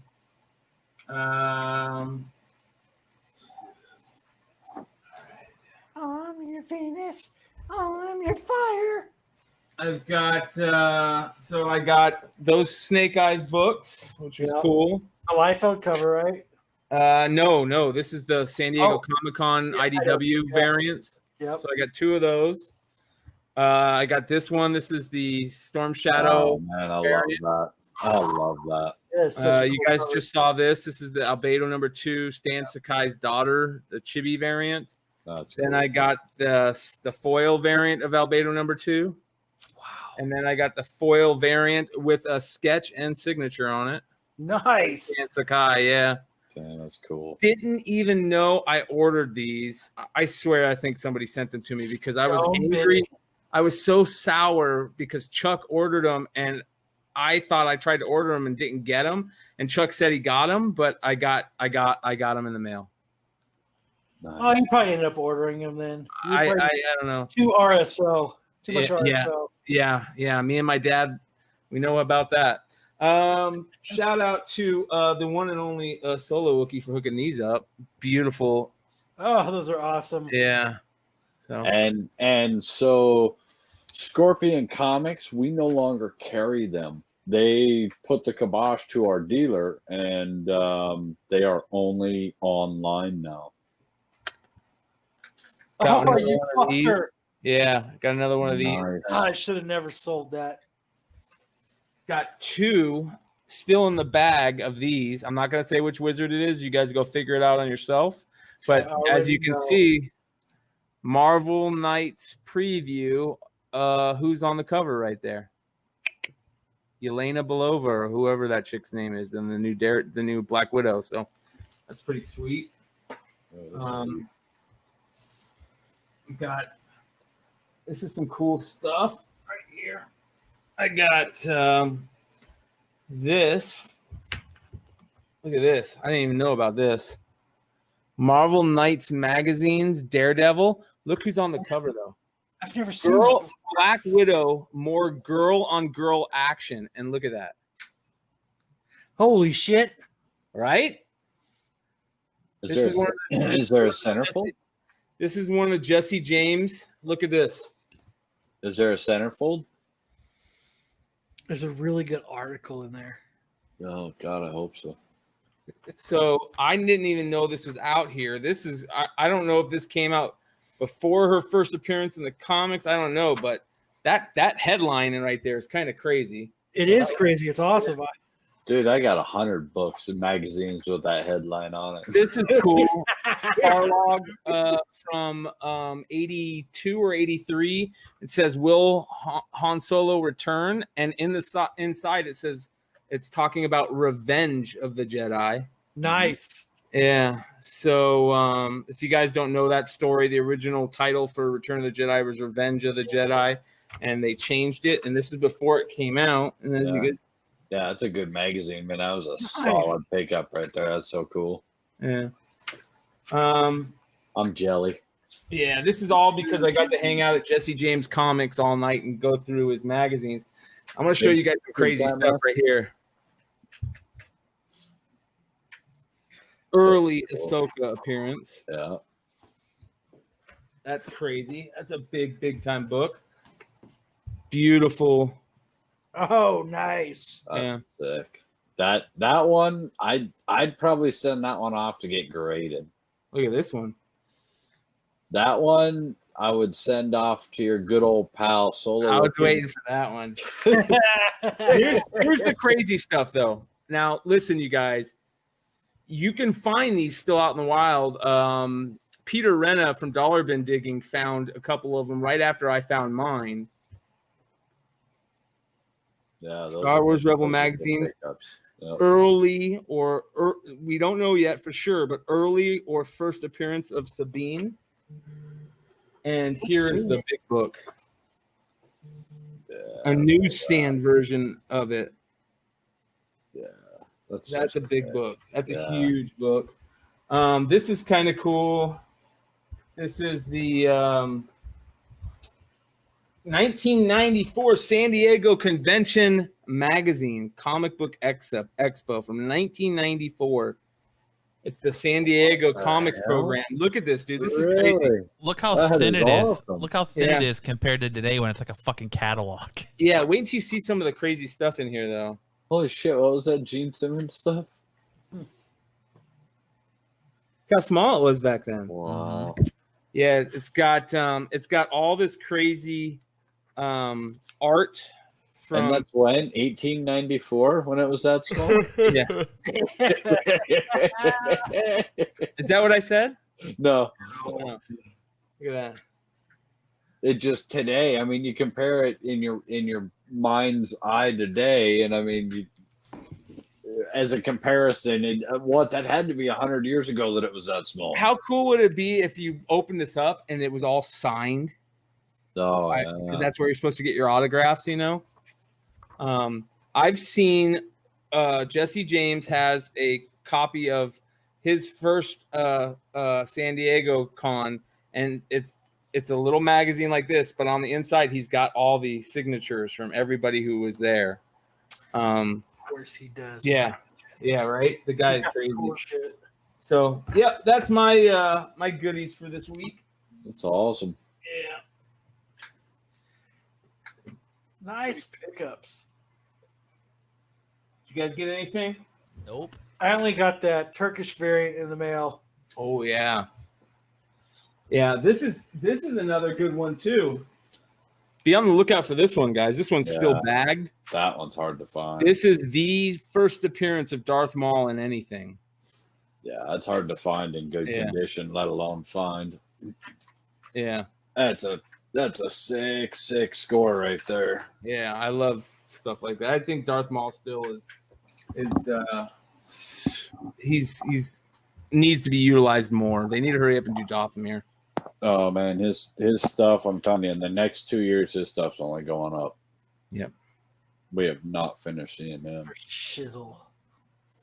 Let me see. I got these from Matt. We got the Faithless 2 misprints. Want to see the back? No. Yeah, don't do that. Why? Because nobody cares. Kicked off YouTube. No, we won't. Yes, you will. Yeah, you would. Nobody you paid would. attention to us. I picked up that one. Oh, I love that cover. Yeah, that's a cool cover. That one. That's Clayton Crane, right? Yep. And then the Virgin. Yep. Turn this down. Yeah, you need to. That's Dude, I cool. love his art. Yeah, they're really clean. I like them. That's Scorpion. They do some pretty good stuff. I did pick up one of the 3 came, Nice. so I was stoked about that. My my variants came. Beautiful. Big shout out to Parallel. They're doing some really big things. Just wait till you see what they got coming. It's going to blow everybody away. Patrick wants to know what the Spider-Gwen cover was. Huge shout out to Melvy, because he sent me a message and said, "Hey, you won, and I'm sending you your book." And I was like, "Wow, dude, I didn't even know. Thanks." It must have been like right after I got off a couple Fridays ago. And so like this Monday, a bunch of books showed up, and I'm opening and, you know, checking them out. And I'm like, I don't remember ordering this fucking book at all. Open it up. Is there a 50? Check to see if there's a $50 bill in it. He puts And, $50 bills in the books that he gives away on random for people to pay it forward. If they're in trouble, they can use it, you know, or they can give it to somebody that needs it. Somebody sends me a $50. If Mel sends me a $50 bill, that'll be the next giveaway inside of a book. I'll give out 3 books, and one of them will have the 50 in it. This is crazy. I got to show you guys this. Hold on. So I couldn't figure out for the longest time where the hell I got this from, and then bam, there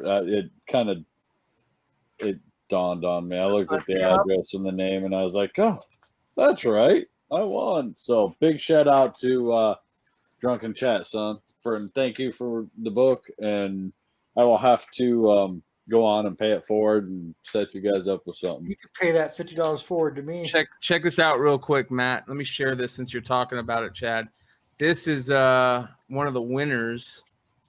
Let me see if you guys can hear this. You ready? Yeah. I don't hear anything. Oh, you've won Captain Marvel. I legitimately thought that was the fucking video until I looked down and saw Kyle's mouth moving. I also got this from my really good friend. Really, really, really awesome, fucking amazing friend. Dude, I know who you got that book from. He is a incredible man. He's like the coolest person on the planet. And I fucking love his face. There you go.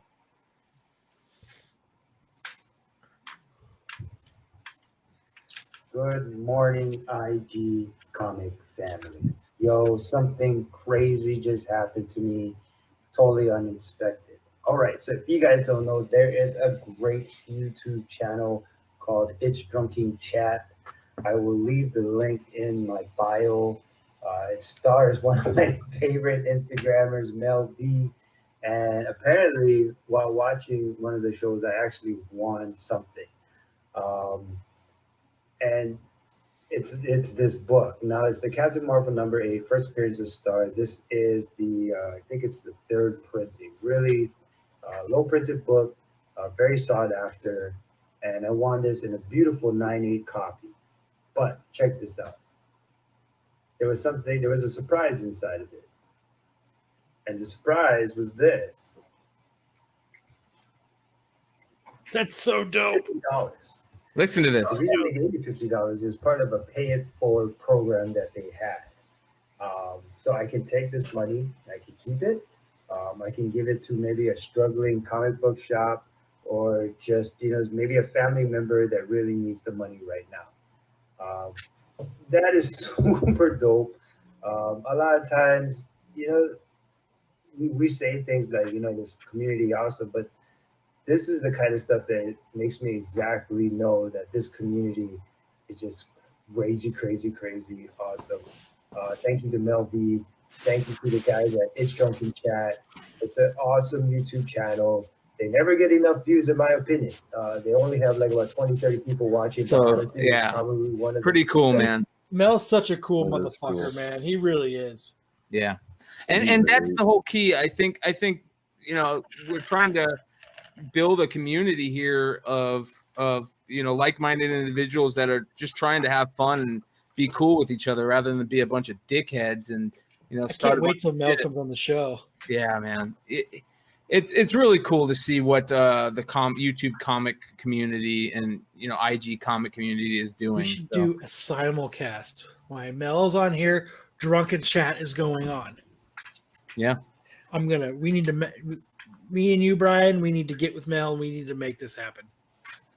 It'll be the simulcast absolute geek drunken chat. Yeah. Yeah, that would be cool. So and I'll have the most kick-ass drinking game for it. That's a beautiful photo. Oh, you motherfucker. I fucking hate you. I love your face, but right now I fucking hate you. And I hate you even more. You got the virgin, huh? I get the virgin. Is that Del-Auto? Yep, that is Del-Auto, and that is You probably ripped it off from somewhere. 1998 of 2000 on the trade. Damn, you just squeezed right in there, didn't you? 447 of the 600. Nice. On the Virgin. Good Max job. is like, hey man, I need you to look at me. Dude, I know he's all bugging out right now. I need attention. He does. He's walking up and nudging me.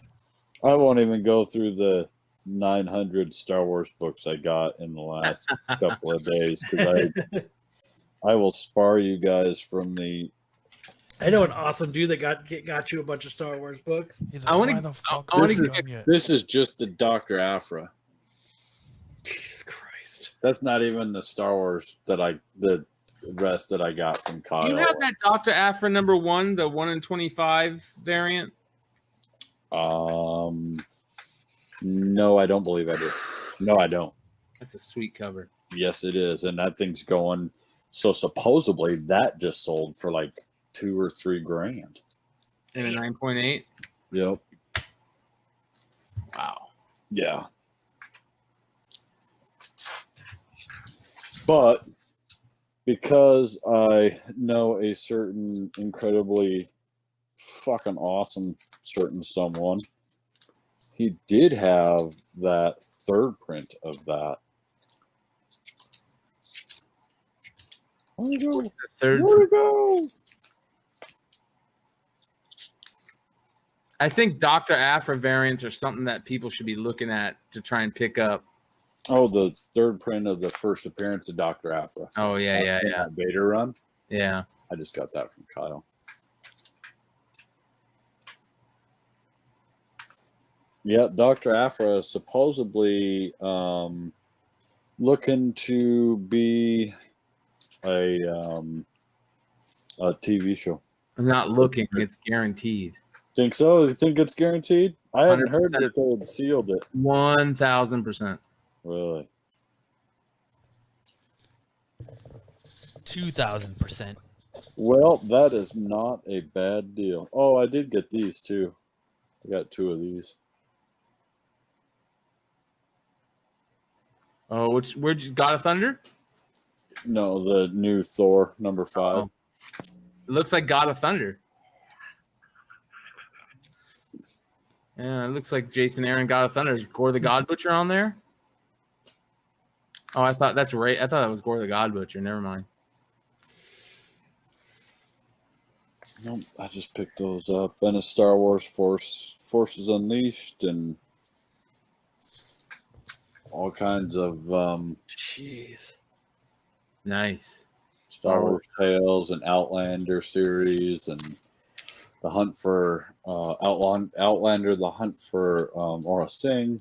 Blah, All right. blah. I'm glad I'm getting to a level point of my restore where I can sit back again and I can start buying comics. I don't have to pump as much into the car. I can start like balancing it out a little bit. I'm just, I miss buying comics and I miss being and getting shit. I miss the thrill of the hunt, and not buying comics is such a bummer. Yeah, but the thrill of the hunt isn't there anymore. That's what sucks. Yeah. It's not. I've really kind of settled down in the last, I don't know, last Yeah, we could tell by all couple your weeks. Well, this is a lot of this is stuff that I ordered, 2 weeks, a month ago. Yeah. And it's just now finally starting to trickle in from the mail. I'll show you what I did fucking score. I got these for next to nothing. And they're fucking, oh my God. Look at this guy with the Turok. I got Damn. him for a I'm Tuesday. telling you, man. All right, well let's get a little bit of news in here and get ready to call it a night because it's been a long It's one. time for drunken chat. Time for Son. drunken chat. Drunken son. chat is unfortunately not happening tonight. Oh, Why not? Mel V's internet's out from the storm. Oh shit. Well, how about this? Before we get into news, how about I test Matt with an IQ test? my God, why me? It's open to everybody. Brian's already taken Because it. we love you, Matt. Yeah, Matt's an idiot. Let's show the whole world. Let's fucking go. Let's do it. I don't hide anything Let's from do this it. podcast. Let's All fucking right, go. let me share my screen. Share screen. I'll bet you Matt does actually really good. I think he I'll does too. I'm a fucking. bet. I've got all 4 forms of retardation. Okay, so I'm sharing my screen. I'm so Matt. stupid. I literally just about added Brian back to the chat, back to the stream. So look, here's the IQ test. Okay, I disregard the Chinese writing. So here it is. You have a mom, a dad, 2 sons, 2 daughters, a policeman, and a prisoner. Okay, Mm-hmm. can you read the rules to the game? I'll read it out loud for everybody. Rule number 1: the father, the mother, and the policeman are the only ones that know how to pilot the ship.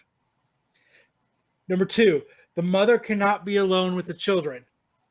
Number 3: the father cannot be alone with the daughters. Number 4: the prisoner cannot be alone with any integral part of the family. Number 5: the ship can only transport 2 people at a time. Number 6: you can go back and forth as many times as you need. Okay? I'm already So- lost. The goal is to get all these people to this side of the other side of the river. So how do you do it with only using those rules?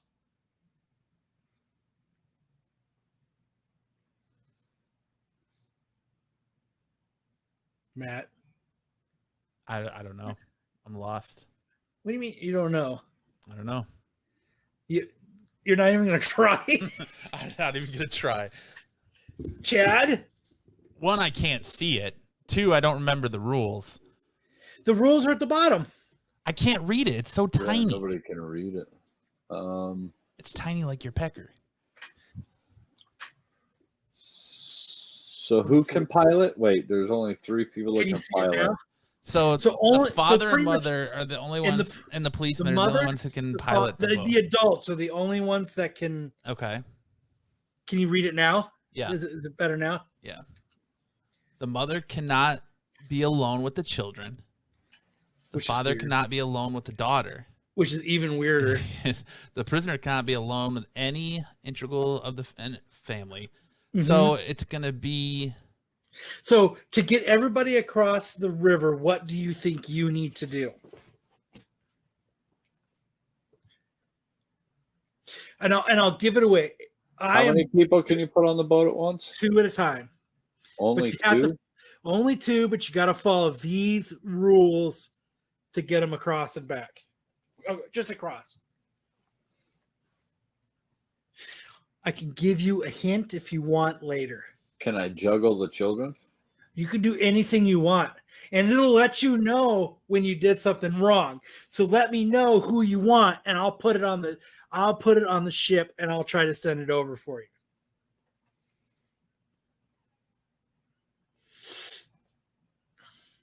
So let me know who you want. the father cannot be alone with the children, or the mother cannot be alone with the children. The father cannot be alone with the daughters. Yep. The prisoner cannot be alone with the integral part of the family. And how many daughters are there? There's 2 daughters, there's 2 sons, there's a mom, a dad, a police officer, and a prisoner. So then wouldn't you? So what would you do? How would you get everybody across? Oh, there's a trick to it. it's not a trick.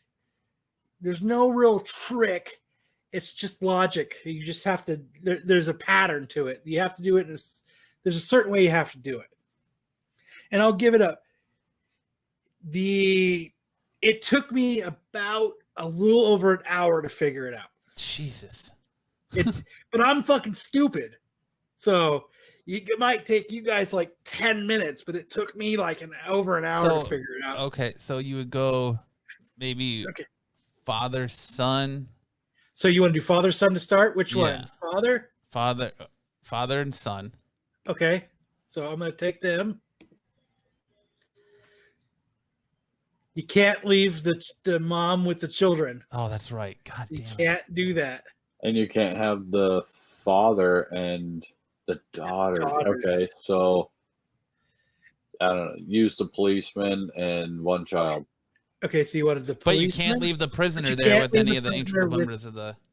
Yeah, with the family. How about You're on the right track, though, Chad. You really are. You really are on the right track. So how about God damn it.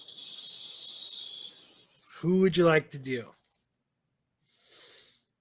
You can't use the policeman to score everyone individually to a point, Slayer. But okay. Oh, but it doesn't say you can't use the. Okay, so it doesn't say that the prisoner and the policeman have to be together, right? It does not. Okay. So So then, what do you want me to do? oh, but they can't be left alone with any integral member of the family. But they can't be left alone. And the mom can't be left with the kids?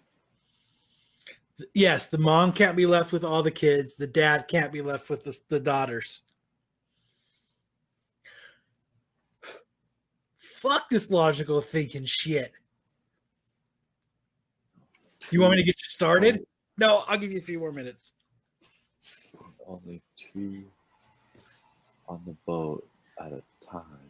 And only two can be at a time. On the boat at a time, right? On the boat. So either the mom, the dad, or the policeman have to be on the boat regardless because they're the only ones that can take it across the river. So one of those three always has to be piloting the ship across the river. So the policeman and a daughter. So a policeman and a daughter. Uh huh. Okay, you want me to try it? Yeah. You left the prisoner alone with the family. Oh, God damn it.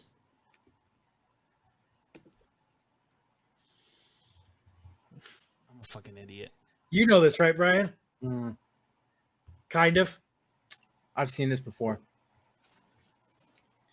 What do you think, Chad? I've seen one similar to this, and I know the answer to that one, but it's not placating this one. What should the How about first the move police? be? Okay, the policeman and Okay. the prisoner. Okay. Can't leave the mom with the kids. But the dad's still there. Yeah. Oh, that's right. Okay, then what? And then, okay, so they go over at a time. Then the two. Policeman has Then to one come son back and one you have daughter. to get, So what's that, Chad? The policeman has to come back. yeah. Oh, so you can. Okay, so you can bring him Yeah. back. All right, I didn't think you could. Yeah, so the policeman comes back. And she can be by herself. She just can't be with the Okay. family. So then, the policeman and the dad.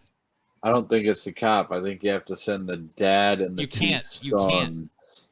So the police. So the policeman and one of the the policeman and the dad. Sons, The policeman, dad? Yep. dad. No, because then the mom's with Hold all on. the kids. Oh, that's right. That's right. The mom's with the kids. Fuck. So yes, you can't send because it leaves the mom alone. So here, I'll give you a hint. You want a hint? Policeman and Yeah, because this is going nowhere Yeah. the quick. two daughters. Okay, so look. So you take that. You take the son over. One son. Yeah, and then you leave the policeman there, and you bring the son back. Nope. Bring both back. Oh my God! Fuck me! And then you take the dad and the son. Yes, and okay. I'm so fucking stupid. And then you bring the dad back.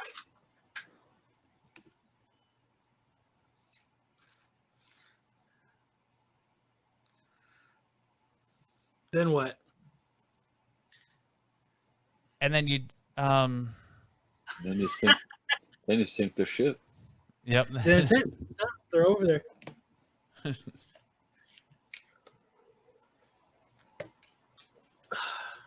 So then the mom and a daughter have to go. So you think it's a mom No, and you a can't daughter? leave the dad alone with the daughters, though. So the mom and the dad.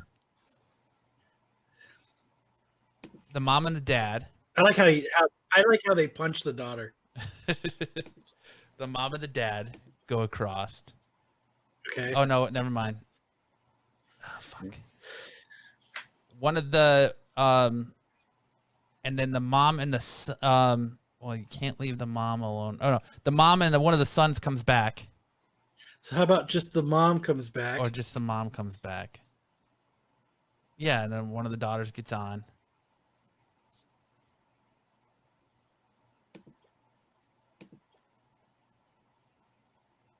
Because then you can do that twice. Because then the mom can come back on again. Or no, she so can't. then you want She the mom can't. to come back? Well, she would have to. Yeah, she has to come back.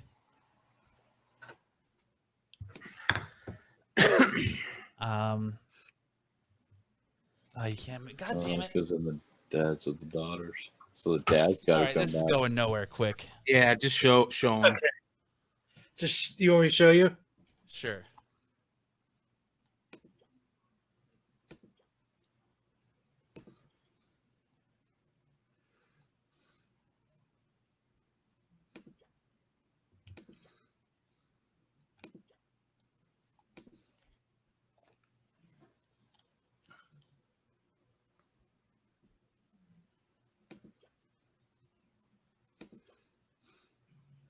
And the This two is jobs. fascinating for Yeah, audio. people. Yeah, right. Fucking A, man. I guess we should be explaining what I'm doing. For all you those listening at home, Kyle's literally clicking a screen and watching a virtual family Okay, you guys can figure chalk the wagons and tread the river in an Oregon Trail, the Brain Buster. Fucking A, man. Yeah, with enough time, anybody could figure it out. But man, that takes a And the while. mother It's and like- the daughter go. Yep. Right? Mm-hmm. Then what? Then the mother Then you comes. gotta- We have one mother comes- fucking kid. The mother comes You got to back bring for the daughter. dad. No, you got to Oh, bring the dad No, you back. can't because the dad can't be alone with the daughter, Yep. and the mother can't be alone with the kid. So you got to leave the cop. You Go can't get because the daughter? the prisoner can't be left with. Oh, that's right. You can. Yeah. Okay. You can do it that way. So we come back. The daughter and the Cop. police officer go.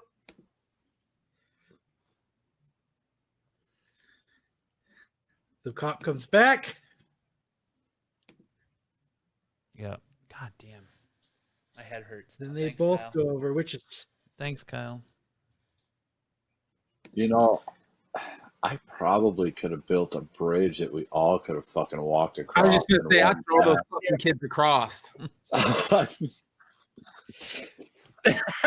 okay. I know it was stupid, but like, it's stupid, but it's cool. No, there's one that's very similar to that, where there's a guy and he's riding on a donkey, and he has 3 oranges, and the oranges cannot leave his persons for longer than 2 seconds.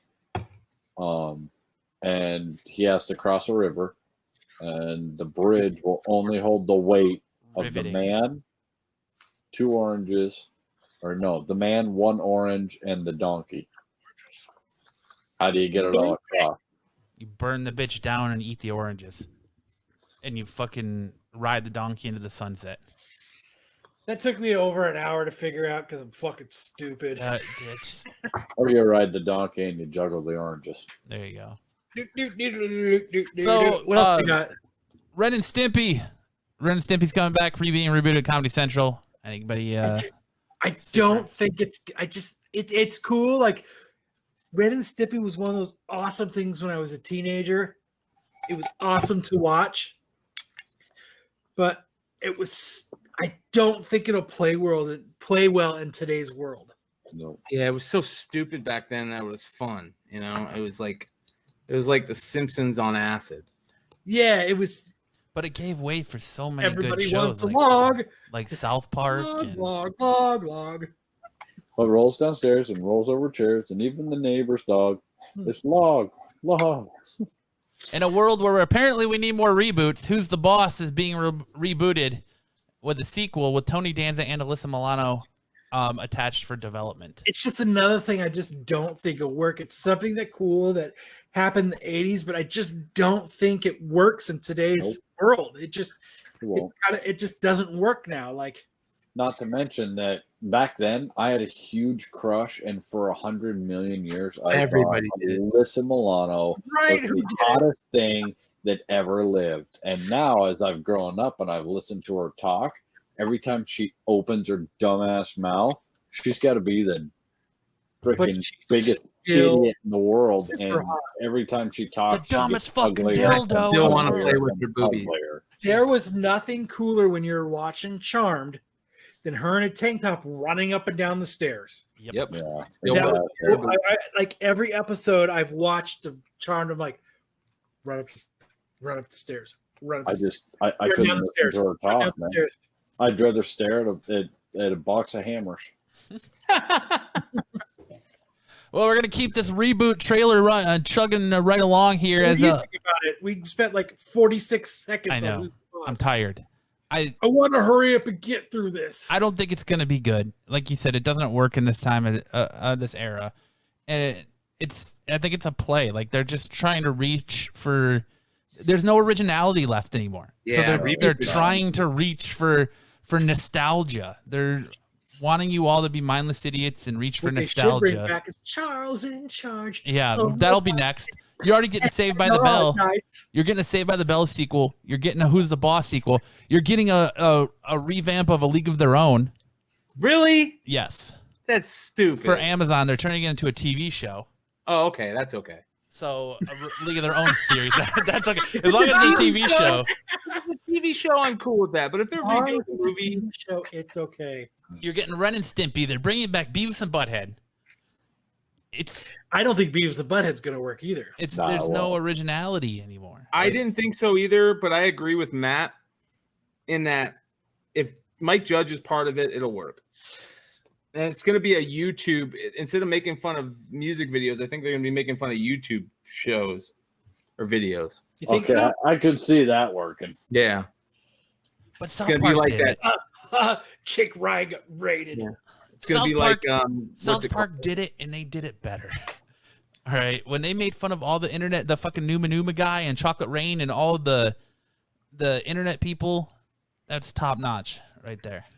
I could, if they did it against internet stuff, I could see where that might work.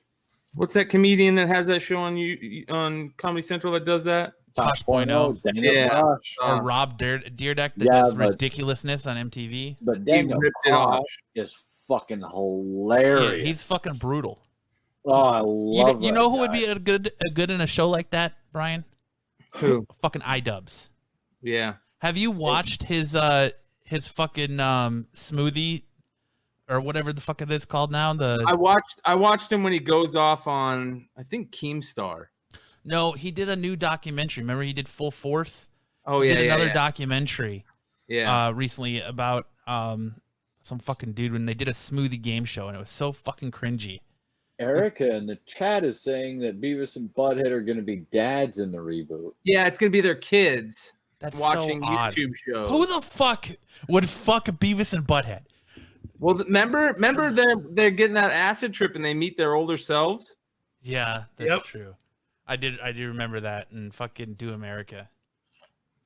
But that's gotta be so weird. But you're getting another Bill and Ted. It's just like it's reboot central right now. What have you heard about it for a while though? Yeah. You know, the crazy shit is that the shit that Disney is pulling with theaters and Mulan. Yeah, I was just about to talk about that. Mulan, that was You're going gonna into fucking our charge your next ass. topic. Yeah. So not only do you have to have a Disney Plus subscription, it's an additional $30. Yeah, but they're also genius, thinking that your whole family's gonna be watching it. So. It's exactly what we talked about how many episodes ago. Yeah. What is the price that you charge for people to watch it at home? $30. But everyone, That's but too all the much. other studios are charging $20 for you to watch it at home on demand. So Disney wants you to have a Disney Plus membership. So you're already giving them the $10 a month or $7 a month for that, plus an additional $30. You're paying $40 to watch this movie. It's still at cheaper home. than going to the movies with a family. You're Yeah, not but what if wrong. you're not a family? That's kind of sucks for people that. Well, yeah. but it balances out though. It averages it out. How does Because it if I balance? take my family of 4, it's going to cost me $100+, and then that one person is going to be $20-something. But So how does that balance out for the one person? it averages it out? How does it average out for that one person? If that one person is paying $30, So some people pay for 4, some people pay for 6, some people pay for 1, some people pay but for it still fucks over that one person. Yeah, but it's going the same thing. It's like, but what if it's not, even though it's one person, you still take 4 to the movies. So it's got to average. It's the price has to average out, so it kind of works for everybody. But it doesn't work for everybody. That one person It works $30. It works closer than making it super expensive. It is super expensive. $30 is super expensive. Dude, yeah, that's But mad when I- expensive. Okay, But see, when I But go, I'm not gonna watch it, so I don't care. but Yeah. look. So one person goes in, right? They buy their ticket. How much is the ticket? $10. $30.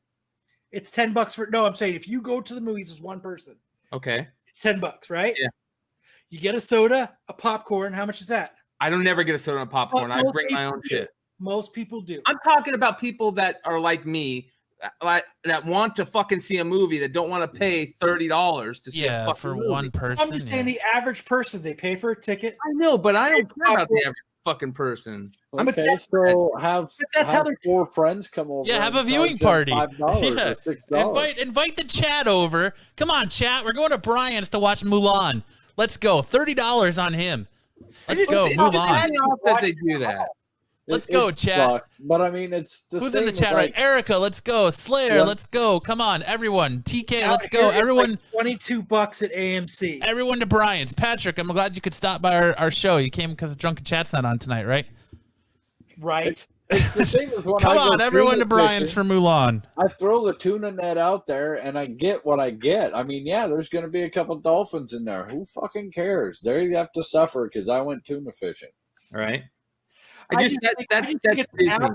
If you take ticket sales and you average it out between one person, 6 people, a family of 4, what it's averaging out to. They're pretty Yeah, much. but you're looking at it from the movie studio's point of view, not the. Well, I'm looking at it from when I go to the movies, I have to pay for 4, me and 3 other people. I have to pay for. But 4. I don't. That's great But- for you, but for people who are but- only paying for one, But most people have families. Chad, I'm So so I get glad that, to be but on this I'm- side of the argument this time. That's what I'm I'm saying. so It's just glad an I'm not average. involved in this argument this I'm time. just saying, it just averages out. I get it. I that's get it. the They're point still of averaging. but they're fucking over the people that like me who want to fucking just watch a goddamn movie. That's gonna right. pirate right. it. This I'm gonna week, the pirate part that. of Matt We're in this getting argument back is being to played by all the- Brian McClay. I'm gonna Kyle pirate is it. playing himself. All those years, All I said was they're averaging it out. all those years us parents had to pay while you single guys only had to buy one fucking ticket at the theater. Yeah, We're getting you back. Yeah. Revenge is ours. And you average now you're out, getting that's just what it averages out. It's just an average. I guarantee it's just an average. We said we'd have the last laugh. I'm just saying it's just an average. I know. It just pisses me off, man. Michael Stout, don't worry about it. Come on over. Brian's going to cover your gas, too, to watch Mulan. I definitely got lots of gas. Well, on the other hand, hey, at least you're still paying taxes for our kids to go to school that you don't have that don't go to school. So Paying taxes. What? That's just the way it it's the same as the theater ticket. So you pay the same amount of taxes. Why do you have to? This is bullshit. Why do you chip in? I on am the writing school? my You don't have congressman to. right now. Just I don't the want to way pay it as is. many taxes as motherfuckers with kids, all right? I have no Exactly. kids. Why My does- pullout game why has does- been strong. Strong like bull. I can't help that yours is weak, Kyle. Your pullout Exactly. game is so strong. It's because you don't do it. You're right, exactly. You That's fucking foiled. exactly. You fucking And here foiled you me. guys- Strong. You it guys are goes paying into the your same amount of stomach. taxes. Not only that, but you guys don't get the bonus at the end of the year for having children. I know, right? It's whatever. Fuck Disney. But I like the idea that staying on this fucking train here, Kyle was onto something. As AMC theaters, it's coming out that always onto something. AMC and the Universal deal of a 17-day turnaround before studios can send a movie to on demand is, they're saying, going to become the industry norm. Awesome. So it has to come into theaters for 17 days and then they can put it on VOD. Because no one's going to the theater right now. Of course, they want to only have it for 17 days. They need to start making their money back. Yeah. Bill and Ted Face the Music release date was bumped up from September to August 28th. So that'll be on demand for $20 on August 28th. Fucking Disney. Awesome. Thank you. Yeah, right. $20 is not that bad. If you're a real big fan, you'll pay $20 because that's about what it costs to go see a regular movie these days. Yeah, I'd pay that. And Absolutely. the biggest news that came out today that I'm so fucking stoked for, Suicide Squad is getting a game by game studio Rockstar. No The shit. people who make Grand Theft Auto is making a Suicide Squad game. No Yeah, shit. And it's going to be bad fucking ass. And the Bad cover ass art is fucking Superman with a crosshair on his head. That's the Suicide Squad in it. I bet you it sucks. I don't think so. I think it's going to be Saying dope. it right now, it's gonna suck. Rockstar doesn't make games that fucking suck, dude. Yeah, they do. Grand When's Theft the last time Autos, they made a good game? Red Dead Redemption 2, That was an original good game. Red Dead Redemption. How long ago was that? The first one came out years ago, but Yeah. How they long don't ago? put games out every year, though. Yeah, like 20 years ago. Yeah, I watched a video the other day about the downfall of gaming companies like Bungie and Rockstar, and that they're just putting out crap because they can't think of fucking new ideas. They're stuck in their old thing. One of the best games, I don't have it sitting here. One of the best games of the year right now is Ghost of Tsushima by Studio I heard Sucker about Punch. that. Yeah, I heard That about game that. is fantastic. Who made that? Sucker Punch. Sucker Punch. So, I let's mean, it's just hard to come up with new ideas, though. I I mean, think so. because everything's been done, or The Simpsons Yeah. did it. I don't know, man. Nobody's done necrophilia. stop trying to hurry this, Matt. I'm tired. I don't give a fuck. We're gonna take our time, and then we're gonna hurry up. I'd play a necrophilia video game. I mean, if they did that, that'd be a good game. That'd be something new. Nobody's ever done necrophilia, zombie necrophilia. It's because it's You know. frowned upon, Chad. The most ass dead. Maybe in your culture, Matthew. In the solo world, it is not frowned upon. I don't know. All right, let's get into a little bit of odd news. Yeah, hurry up. Tonight, the Six Dad World Primetime Special with people just like you, only more I don't have more pathetic. than It's a bit nutty. You're crazy, man. I do. You're crazy. You're crazy. Let's start off with the big one that happened this week. Marty Jannetty, one half of the Rockers, tag team to Shawn Michaels, if you're a WWE fan, basically admitted to murder on Monday morning How and insane! an Instagram post or a Facebook What? post. Yes. So bring it up so everybody can read it, and Okay. we'll read it out loud. It's insane what he The wrote. one where he killed a It kid when he's 13 or something. He says he basically killed a gay man who tried to Brother. finger his hoo-ha behind a bowling alley when he was a kid. Yeah. So let me get it up here. So crazy that he did that. Like, no, they only beat him with a brick. Yeah. Right? Like, it's just the dude that tried to sell him cigarettes, tried to take him out back and fondle his junk. And his brother was like, fuck that. So for people listening, I'll read it. Marty Jannetty says, I never told no one this, even my brother Gino, because Gino would have killed him. And I didn't want my brother gone. Hell, he'd only recently came home from Vietnam. I was 13 working at Victory Lane's bowling alley buying weed from a fag. Sorry, I'm reading it as it is. That worked there. And he put his hands on me. He dragged me around the back of the building. You already know what he was going to try to do. That's the very first time, keyword first time, I made a man disappear. They never found him. They should have looked in the Chattahoochee River. Chattahoochee River, thank you. But Winnie, the girl in these pictures, I like you so damn much. Probably my favorite. But I promised myself way back then, nobody would ever hurt me again. That includes you. I love you, but you hurt me with your fucking Jamaican jealousy. You can go on your own way. I don't need you. That's the first time I've killed a man. Basically admits to murder Not in a once. Facebook post. No, that's not the first time. He admitted that he's a serial killer. So later that day,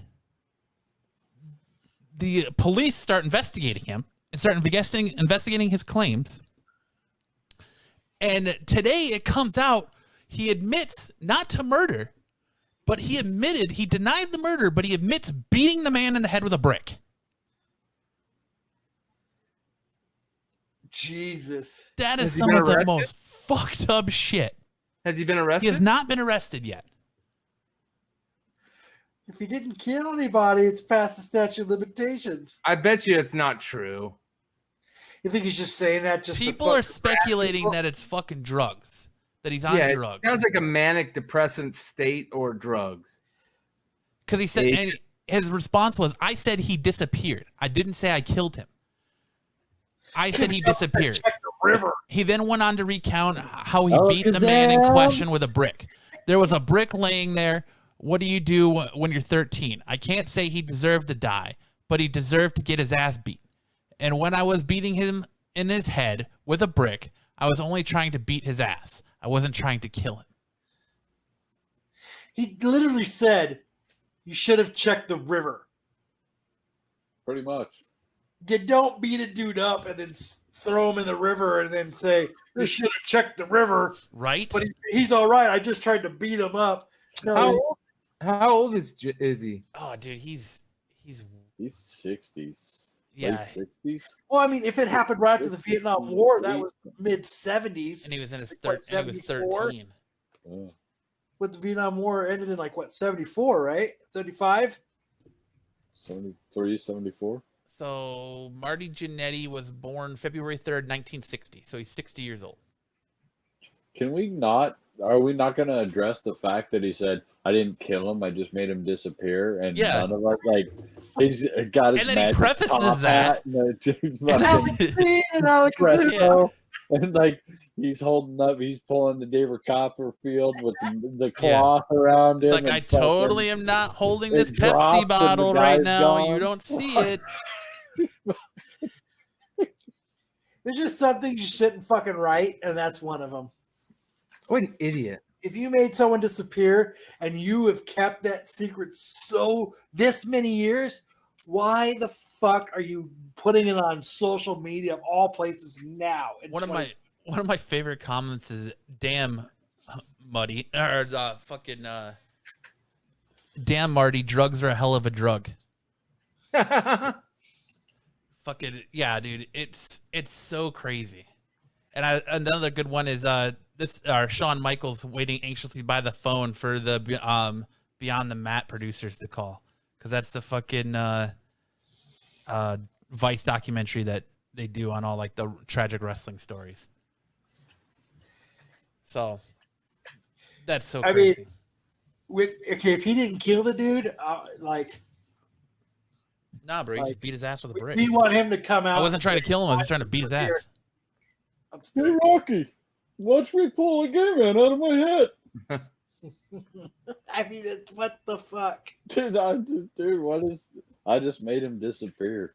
Yeah, that's called murder, Holmes. Yeah, right. Protect the river. You know who does that?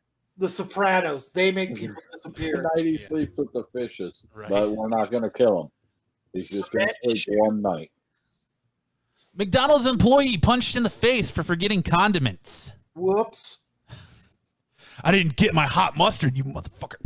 Where the fuck is my ketchup, Yeah. you asshole? That's my favorite when you're driving through McDonald's. Do you want any sauce for your nuggets? Yeah, hot mustard, fucking honey mustard. Here you go, fuckers. So I went to McDonald's yesterday. Check this out. So I'm sitting there in line, right? And there's a car in front of me. There's a car, and I'm behind the car that's getting the food. And I hear, you ordered the 2 orders of chicken nuggets and the double quarter pounder of cheese, right? And they hand them, and the bag goes over, and they handle the bag, and then I hear them go, "This isn't my food," and they hand it back. And I go, "Fuck, they ordered the same thing I did." And they go, "Oh, fuck, they didn't order the same thing I did. They just handed back my food. Shit." So they handed them the ice cream cone and the fucking drink, and they drive off, and they pull up and they hand me my food. I'm like, is that the food you just literally handed to the car in front? They dug through it and handed it back. And then you're handing it to me. He's like, Excuse me, miss. Is this the food you just handed to that guy to put his dick beaters all over? yeah, My I was fucking burger. literally just handing me food that motherfucker in front of me dug through. Well, they just looked through it a little bit and saw that it was not theirs. And I was like, that shit was in their car. They touched it. They breathed out. They handed it back. And you're going to hand it to me? He's no longer a Kyle. He's a Karen. And he's like, well, I mean, like, I don't give a fuck, man. I don't even give a fuck if this is a pandemic or not. Some motherfucker handled my food. I don't know what the fuck that Lyft driver in front of me fucking did prior to fucking getting my McDonald's food. Like, Oh, dude, he totally scratched his ass and just fucking manhandled your burger. I'm just saying, I don't know what they did. There's Your no fucking reason why that double quarter pounder with cheese is all fucking yup. So I had it back, right? And he's like, I was like, dude, I'm not trying to be a dick. I'm really not, but just think about it. Especially the time we live in now. Would you take that food? He's like, Fuck yeah, I would. He's like, good point. I'll make you new food. Pull around. Good 3 point. minutes later, What is this? Reach around? the fucking dude walks out and says, here's your food. I was like, there's no way you recooked all that food in 3 minutes. I would have just been like, I'm good, dude. I'm gonna go to another McDonald's. I was just like, fuck it. But I was just like, and they had like the dude who took my order and stuff and handed me the food, didn't they? They had somebody else come out, and I was just like, this. They waited literally 3 minutes and they walked out the same food, and I was like, fuck, man, fuck. Can I get a 9-piece Rona nuggets with I'd like a side of COVID with my chicken nuggets, please. That's your dipping sauce, bro. I was just like, fuck, man. And I was like, well, what do I do now, man? Do I say fuck it? Yeah, like I thought about just saying fuck it. I want my money back. You can keep your food. And the second part, I was like, it's fucking late and I'm hungry. And I'm just gonna pretend like it's different food. Even though the same ripped bag came to me as you handed me through the window, but I'm just gonna pretend like it's fucking not the COVID food. just spray it with Lysol first. I It'll be did. good. I did. I squirted hand sanitizer in there. To be 100% honest, McDonald's food is probably worse for you than contracting COVID. I don't know, man. Double quarter pounder with cheese is pretty fucking good. Not to your body. Your body's like, what the hell am I supposed to do with this fancy cardboard you've just put into me? There's nothing digestible. There's no nutrients. There's absolutely fucking. You could have ate a fucking cow patty out of the fucking plains of Nebraska and got more nutritional value and sustenance for your body than the shit you just put in here. I don't know. Their Coke is pretty fucking good. Amen. The Coke they get is the bomb. It is. I like when you can get fucking good. I like when you can get fresh hamburgers, just plain hamburgers, fresh. Those are the best. As long as you ask for it like that, I want it plain, meat, cheese, and bread. They gotta recook. They got, you know what I mean? It's just like if you go to Burger King, you say, I'd like it off the grill. That means they have to go re-fucking cook it because it's not, you know what I mean? It's not in the warming drawer. But I was like, man, if I get fucking COVID now, I'm gonna be pissed. I mean, I'm not. You can only do that at Burger King because Burger King you can have it your way. McDonald's, Well, like, no, fuck you, let's take it and get out of here. Funny you bring that up. Nice segue there, Chad. You like Our next that? story I is did that for you, Burger big King guy. employee killed after woman complains about long drive-through line. Orange County Wow. deputies say. Is that insane? So she was pissed off about a long line, showed up, told the man that and bitched to the man and said, "You're lucky I didn't bring my man back up here." The man who was killed reportedly then refunded her money and told her to leave. So then she comes back through the drive-through in a different vehicle With her man. with her man driving it. The man then proceeds to request a scuffle, to throw fisticuffs with the Burger King employee. They start fighting. He's got him in a headlock, and then it's broken up. Into his car from work, and they were waiting. Yeah. For They got in. They got in a, fucking jumped out and killed the motherfucker. got in a scuffle. They put him in a headlock. They broke it up. Her man then armed himself and shot the dude dead. I don't care how fucking long the Burger King Fucking line is. Christ, man. It's not worth killing the dude making $14 an hour. It's not worth killing anybody. No. Fuck is wrong with people today? You gotta be kidding me. Over man. fucking Burger King. Over a line and waiting and fucking Jesus, man. Come on, folks. What the fuck? Make some goddamn food at home.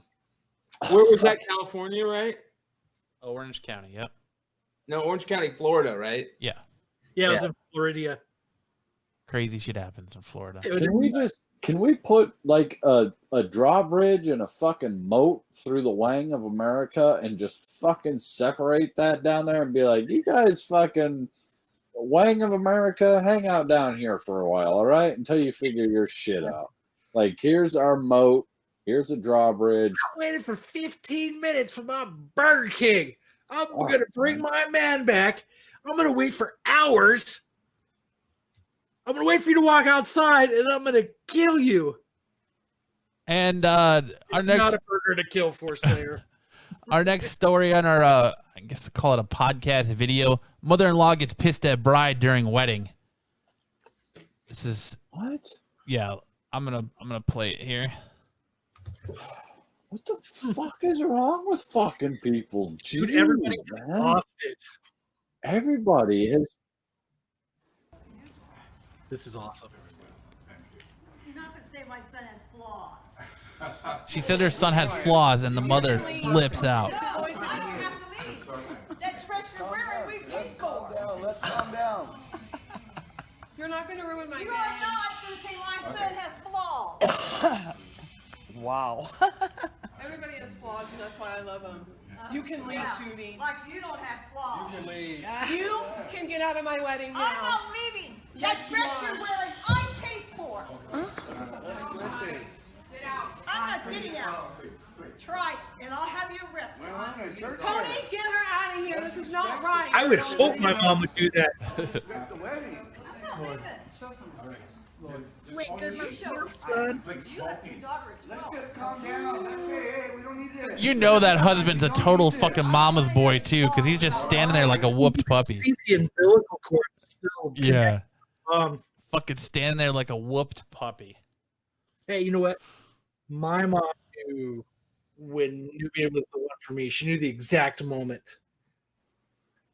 It's when me and her went to prom, and I got a bunch of deodorant all over my shirt, all over my zoot suit. She took it some water and she cleaned it off. And my mom's like, "That's a woman for you."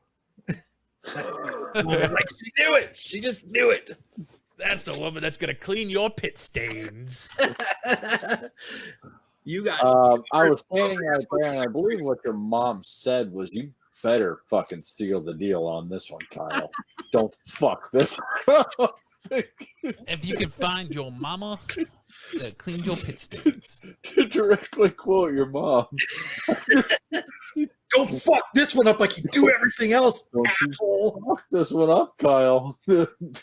What is Chuck talking about? What's Pablo Honey? Pablo Honey. It's a bit from a long time ago. It's a Radiohead album. But I think it's a joke album. Like a Pablo Honey, could you bring me this? Oh, Jerky Boys? Yeah, something like that. Pablo Honey. But I know Newbie just called me. She's like, "What are you doing?" That's the Still. Pablo It's a Honey is the podcast. new McDonald's dipping sauce for the Rona nuggets. And Pablo Honey. that Kyle got from McDonald's. Dude, I remember Chuck, man, when we were kids and he used to do these prank phone calls. He would talk like the, "Hello, I'm Timmy. My mom is beating me. Help me, please." And he would randomly call people with this whole long bit and say that he was being beat by his parents. "I'm in the shower hiding. Please come help me. They're beating me." Like he would it was insane. Like he would have these long bits he would do these crank calls with. Ridiculous. I still remember the dude in high school. He went up to him in PE class and he was like, "Yeah, and your mom." And Chuck was like, "Dude, my mom's dead. She died like a little bit ago, and I'm pretty broke." And he was like, "I'm so," and he let it go. His mom's alive and well, and everything. He let it go for months. The guy would apologize to him all the time. "I'm so sorry about your mom." "Yeah, I would say she's dead." And then finally he got tired of him apologizing. He's like, "Dude, my mom's not fucking dead. It's been like 6 months. Let it go. Let it enough." go. I kill you. You kill my family and you tried to give me free burgers? I bomb you. I bomb you. Pablo Honey. But yeah. And the last story for odd news this week is man loses penis to infection. Doctor builds him a new one on his arm. Who doesn't want a penis on their arm? Look, it's Pete the Peter. He built the new one on his arm, and it's supposedly getting ready to be transitioned to his genitalia. Bigger than it was before. Now, Brian gave you a perfect segue about a bomb, and you didn't even talk about that. Oh, I forgot about because he wants to He fuck gave the show. Brian, I want to talk about penis. dude, All right. Let me talk about penis. I let you guys talk about movie prices. Let's talk about penis. God. No, let's not talk about penis. I'm just kidding. Matt loves the penis. Penis, penis, penis. Penis. Penis. Penis. Vagina. Anyways, so yeah, dude grows a penis. You want to talk about the bomb? Let's talk about the bomb. Penis on his arm. Shit's crazy. Are you talking about the Beirut bomb? Yes. Look like a fucking nuke. Yes, it did. Have you seen the video, like the dude's like Yes, right yeah. there and it fucking blows up and you see the building in front of him like peeling back and then his fucking phone falls. Dude's dead. He's got to be dead. No. Insane. You think? Probably. Well, how did he upload the fucking video? Or somebody who found his phone uploaded it. Maybe shit. he's not dead, but Good that's fucking crazy. dude. You are a logical thinker, Brian. Dude, I like the cut of your jib. And the fact that the government knew that feed, Brian. The fucking fact that government knew that shit was an explosion hazard and never moved it for years. Dude, well, I'm going to leave this fertilizer next to the fireworks factory because everything will be cool. Well, and they sat and, at first they're like, no, it was just a fireworks factory. And it was like, well, fireworks normally have a lot of, like, little booms, like, hey, you know, and then this was just kind of like a good boom. Dude, it was fucking crazy, man. Do not leave your fertilizer next to your fireworks. They're saying they haven't said anything yet. I know that they were locking down all the port workers and putting them under house arrest till they could be interviewed. Ammonium nitrate. But yeah, it's wild the way it like sucks itself back in and then explodes again. Yeah, like you see like the vortex of it like spin around and shit, and then it's like a backdraft. Yeah. Yeah, the concussion on that blast was that was some really damn. I mean, nowadays everybody's got a phone, so I don't know that we've ever seen that actual clean of footage like for a blast like that. Like it's, and there's people that show pictures of like Google image pictures of the area before there's a factory there, and then after it's just this massive fucking crater. Dude, it is wiped out. It took out I haven't even heard how many city blocks or how wide that whole that's big. Slayer said Beirut learned the hard way not to fertilize your fireworks.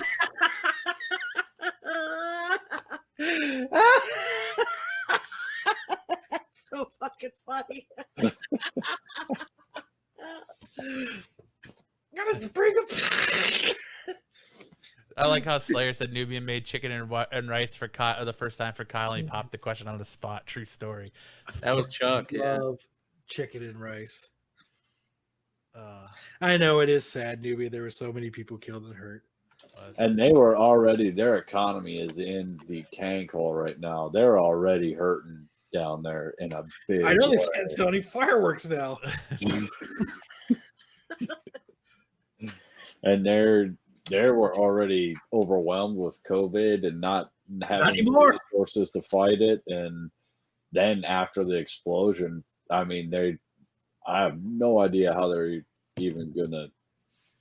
Well, I do know how they're gonna dig themselves out, just like everyone else. Hey, America, can you come bail us out? I thought you meant with a shovel. America. Fuck yeah. Hey, France, can you give us one of them pretty green statues? If we get America to bail us out so that we can put a pretty green statue in one of their other bays. I like the pretty green statue. That pretty green statue sure is pretty. I like them there fireworks. Oh my god. Yeah, that video from that stuff was pretty crazy though, and it's been kind of sad to see some of the people that were hurt. Oh my god, it's terrible. We're making light of it, but holy shit, the insanity of it. It's just insane. It is. Well, and I mean that's my heart goes out to everybody that was injured and killed. What heart? Absolutely. Damn. Oh, burn! That was a cold burn. Right here. Hit me right here. Jeez. Oklahoma City. I mean, that was the exact same thing. I shouldn't say exact same thing. It was the exact same style of fireworks fucking place. No, it's that ammonium nitrate, that fertilizer, that nasty. Same style of bomb. Theirs was on a bit bigger scale, though. A bit. It was just, I saw this one video of these people, they were fucking videoing it, and it went off, man. And they were far away, too, man. And it fucking shattered their glass and, like, knocked them over. Fuck. Yeah, the concussion from that. I don't even know where Beirut is. I really don't. I have no idea. Lebanon. I don't even know where that is. On that note, thanks everyone. Why? I'm just kidding. Just because I don't know geography? It's fine. Nobody I don't know how to get a family of 4. I don't know how to get a fucking family with 2 boys, 2 girls, a fucking prisoner, and a cop across the fucking river either. So a lot of work, man. Yeah, It took we're a good. lot Build of a bridge. Build a bigger fucking boat. build a goddamn I think we're bridge. gonna need a bigger boat. I didn't see any icebergs in there. Anybody got anything else? No, I guess not. You guess not, huh? Guess not. Oh, poor Kyle. He guesses no. I'm so bummed out my seats didn't get upholstered today. So bummed out. His seats. I'm sad. I'm so sad. So we were talking before the show, real quick. So Kyle, last week's guest, the psychic, you had some things to say. My update is no update. There's no girl yet, so he's 0 for 1 for 1 week. Not that I've really left the house, but Like I re-listened to that whole interview, and I'll have to admit, Matt and Corbin fed him everything that he. My mom went to a psychic, and this is what happened. But I didn't feed him the description. Dude, you fed him enough information to bring back a vague fucking. Oh, you're gonna have a girl that you don't want to take home. I don't think I did. I don't think I gave any of that information up. Re-listen to it, man. You and Corbin like fed into it, man. You were just spitting information. I have to re-listened to it. And then he got to me, and it's like, okay, thank you for saying the most natural of human fucking things that happen. You're kind of a blunt asshole. Yeah, and not in nicer terms. You're a blunt asshole. You research things, and when you get excited, you don't care if people are not interested in it anymore. When most people are excited about a topic, you are excited to talk about it, and most of the time you're talking to somebody that's your friend or something, and they're reciprocating back. Most people don't really like. If I'm telling Brian a story that I'm excited about, even if it's not the greatest thing that it's like he wants to hear about, I'm his friend. He wants to hear something that I'm excited about. Like, sure. It's human nature. When you're excited about something, even if the other person doesn't really want to hear about it, your excitement for them and you're friends with them, you're going to listen as a friend and reciprocate and make a conversation about it. It's just the way it is. Nope, Matt says no. Nope. Everybody does it. I do not reciprocate with you. Oh my God. Like when Matt doesn't listen, when he gets stuck in his Matt loop, the Joker is the greatest movie. It's a slow burn. The Joker is the greatest movie. It's a slow burn. I mean, nobody gave a shit after 20 minutes. The guy that just had the same argument we had like 4 weeks ago about goddamn movie tickets with just a different person this time. It's okay. Star Wars. It's the same thing. Everybody does. There isn't a person on this show that hasn't been excited for something and kept going on and on about it when everybody else was like, okay, it's just human nature when you're excited about something and there's energy and it's just the way it is. So, okay. Aside from necrophilia, I have never, ever just gone on. You haven't done this is like your 4th appearance on here, Chad. Give it time. It's about number 5 is when it'll happen. You're gonna get stuck on something, and it's just okay. So, like the next time you get stuck bragging about Tales from the Flip Side, it's the same thing. The next time I'm on here, the next time you make a shout out video and you're like, check out Tales from the Flip Side. It's the greatest podcast ever. The only podcast you listen to. Oh yeah, you can also listen to Absolute Geek. Yeah, fucking A. Yeah. Russell's too Absolute Geek, Yeah. Because I've been on so many episodes of Tales for the Flip Side. No, that's not true. Didn't I say the Bogcast too right before Absolute Geek? Yeah, you did. Shout out to everything Brian's doing. Big fuck you to everybody else. I don't think Chad's ever been on Tales from the Flip Side. Big shout out to everyone else. What are you doing? Auditioning for your role on the fucking podcast? Are you auditioning for your interview slot on the podcast? Is that what we're doing? Show. Fucking a la carte. He can do whatever he wants here.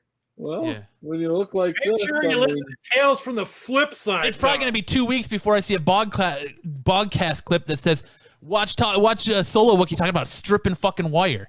You know, it's going to be fucking ridiculous. Man.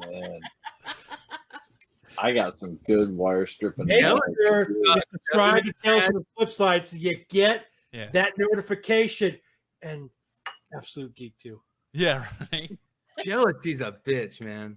I know, right? Fucking A, man. It was just funny. But if you wanted to subscribe. Absolutely. Hey, by the way, for all you people out there, the podcast is about 100 subscribers short of 1,000. Good. So unsubscribe until Solo Wookie gives us the proper shout out. Unsubscribe until Solo Wookie gives us a proper shout out. Everybody go help. Yeah, Brian absolutely. Go help Brian and Keith. Thank you. Get to 1,000. We're only kidding. And all you motherfuckers better subscribe here. I want to get to 1,000 too, motherfuckers. Absolutely. Because we ask the hard-hitting questions that nobody else will ask. Like, does Brad Pitt smell? Does Brad Pitt stink? Oh, my God. He never answered. He danced around it the entire interview. Dude, and he did it elegantly. He was so scared to even minutely talk bad about an actor like it was going to screw him. I was like, I'm telling you, that was three of us. Yeah. That was a good sign, though, that guy is a stand-up dude. Like, he's not out to, just like I said before, he's not out to fuck anybody over. He's not out to talk shit. He's just out doing, he's doing him. He rented all his friends, all his family. They all went to the movies to go see Moneyball.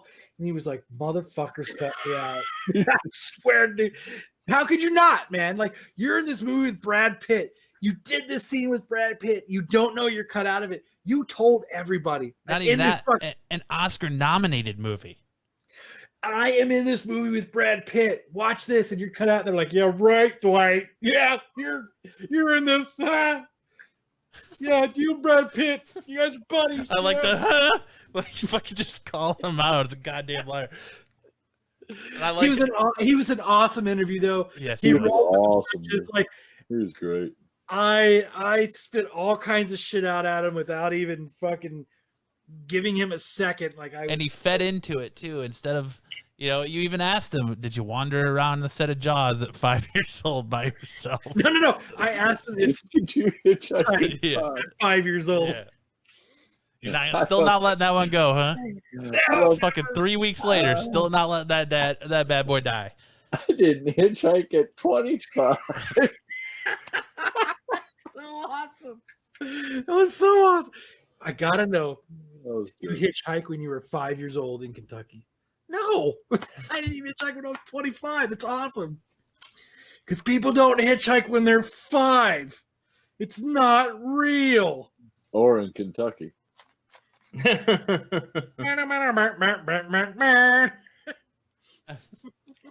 it. I'm gonna ask every interview from now on. You do that. Did you hitchhike when you were 5? He was a cool cat. He was a cool dude. He was a lot of fun to talk to. He was real fun. Yeah, he was a fun guy to talk to. Except for the part where he thought we were in Southern California the entire time. Even though we told him we're in Arizona, he just kept going with Southern California. That's all right though. Guys, I want to thank everyone for hanging out in the chat tonight. Chat, you were lovely as always. Always such a good time with the chat. So chat's going to be on a Star Wars podcast soon. Is it out yet? It's out. Yeah. Damn. Where can you find the first one? Tales from the Flip Side. Third episode should be coming out next couple days. What's it called, and where can everybody find it, Chad? It is called Tales from the Dark Side, and it's awesome. Wait, what's it called again? Tales from the Dark Side.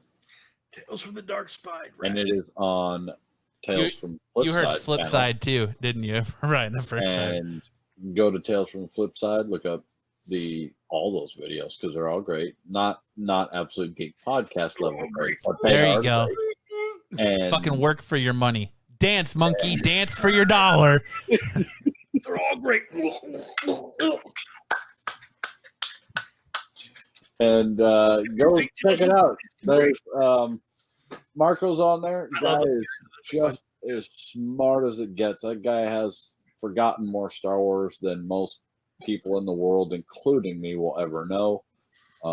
Mike is also on there and fun. Peter's on there and fun. John, Sleepy John's on there, super fun. Chad, let me give you a sure. wet one to wipe your face, neck, and chest because that's about what's going on right now.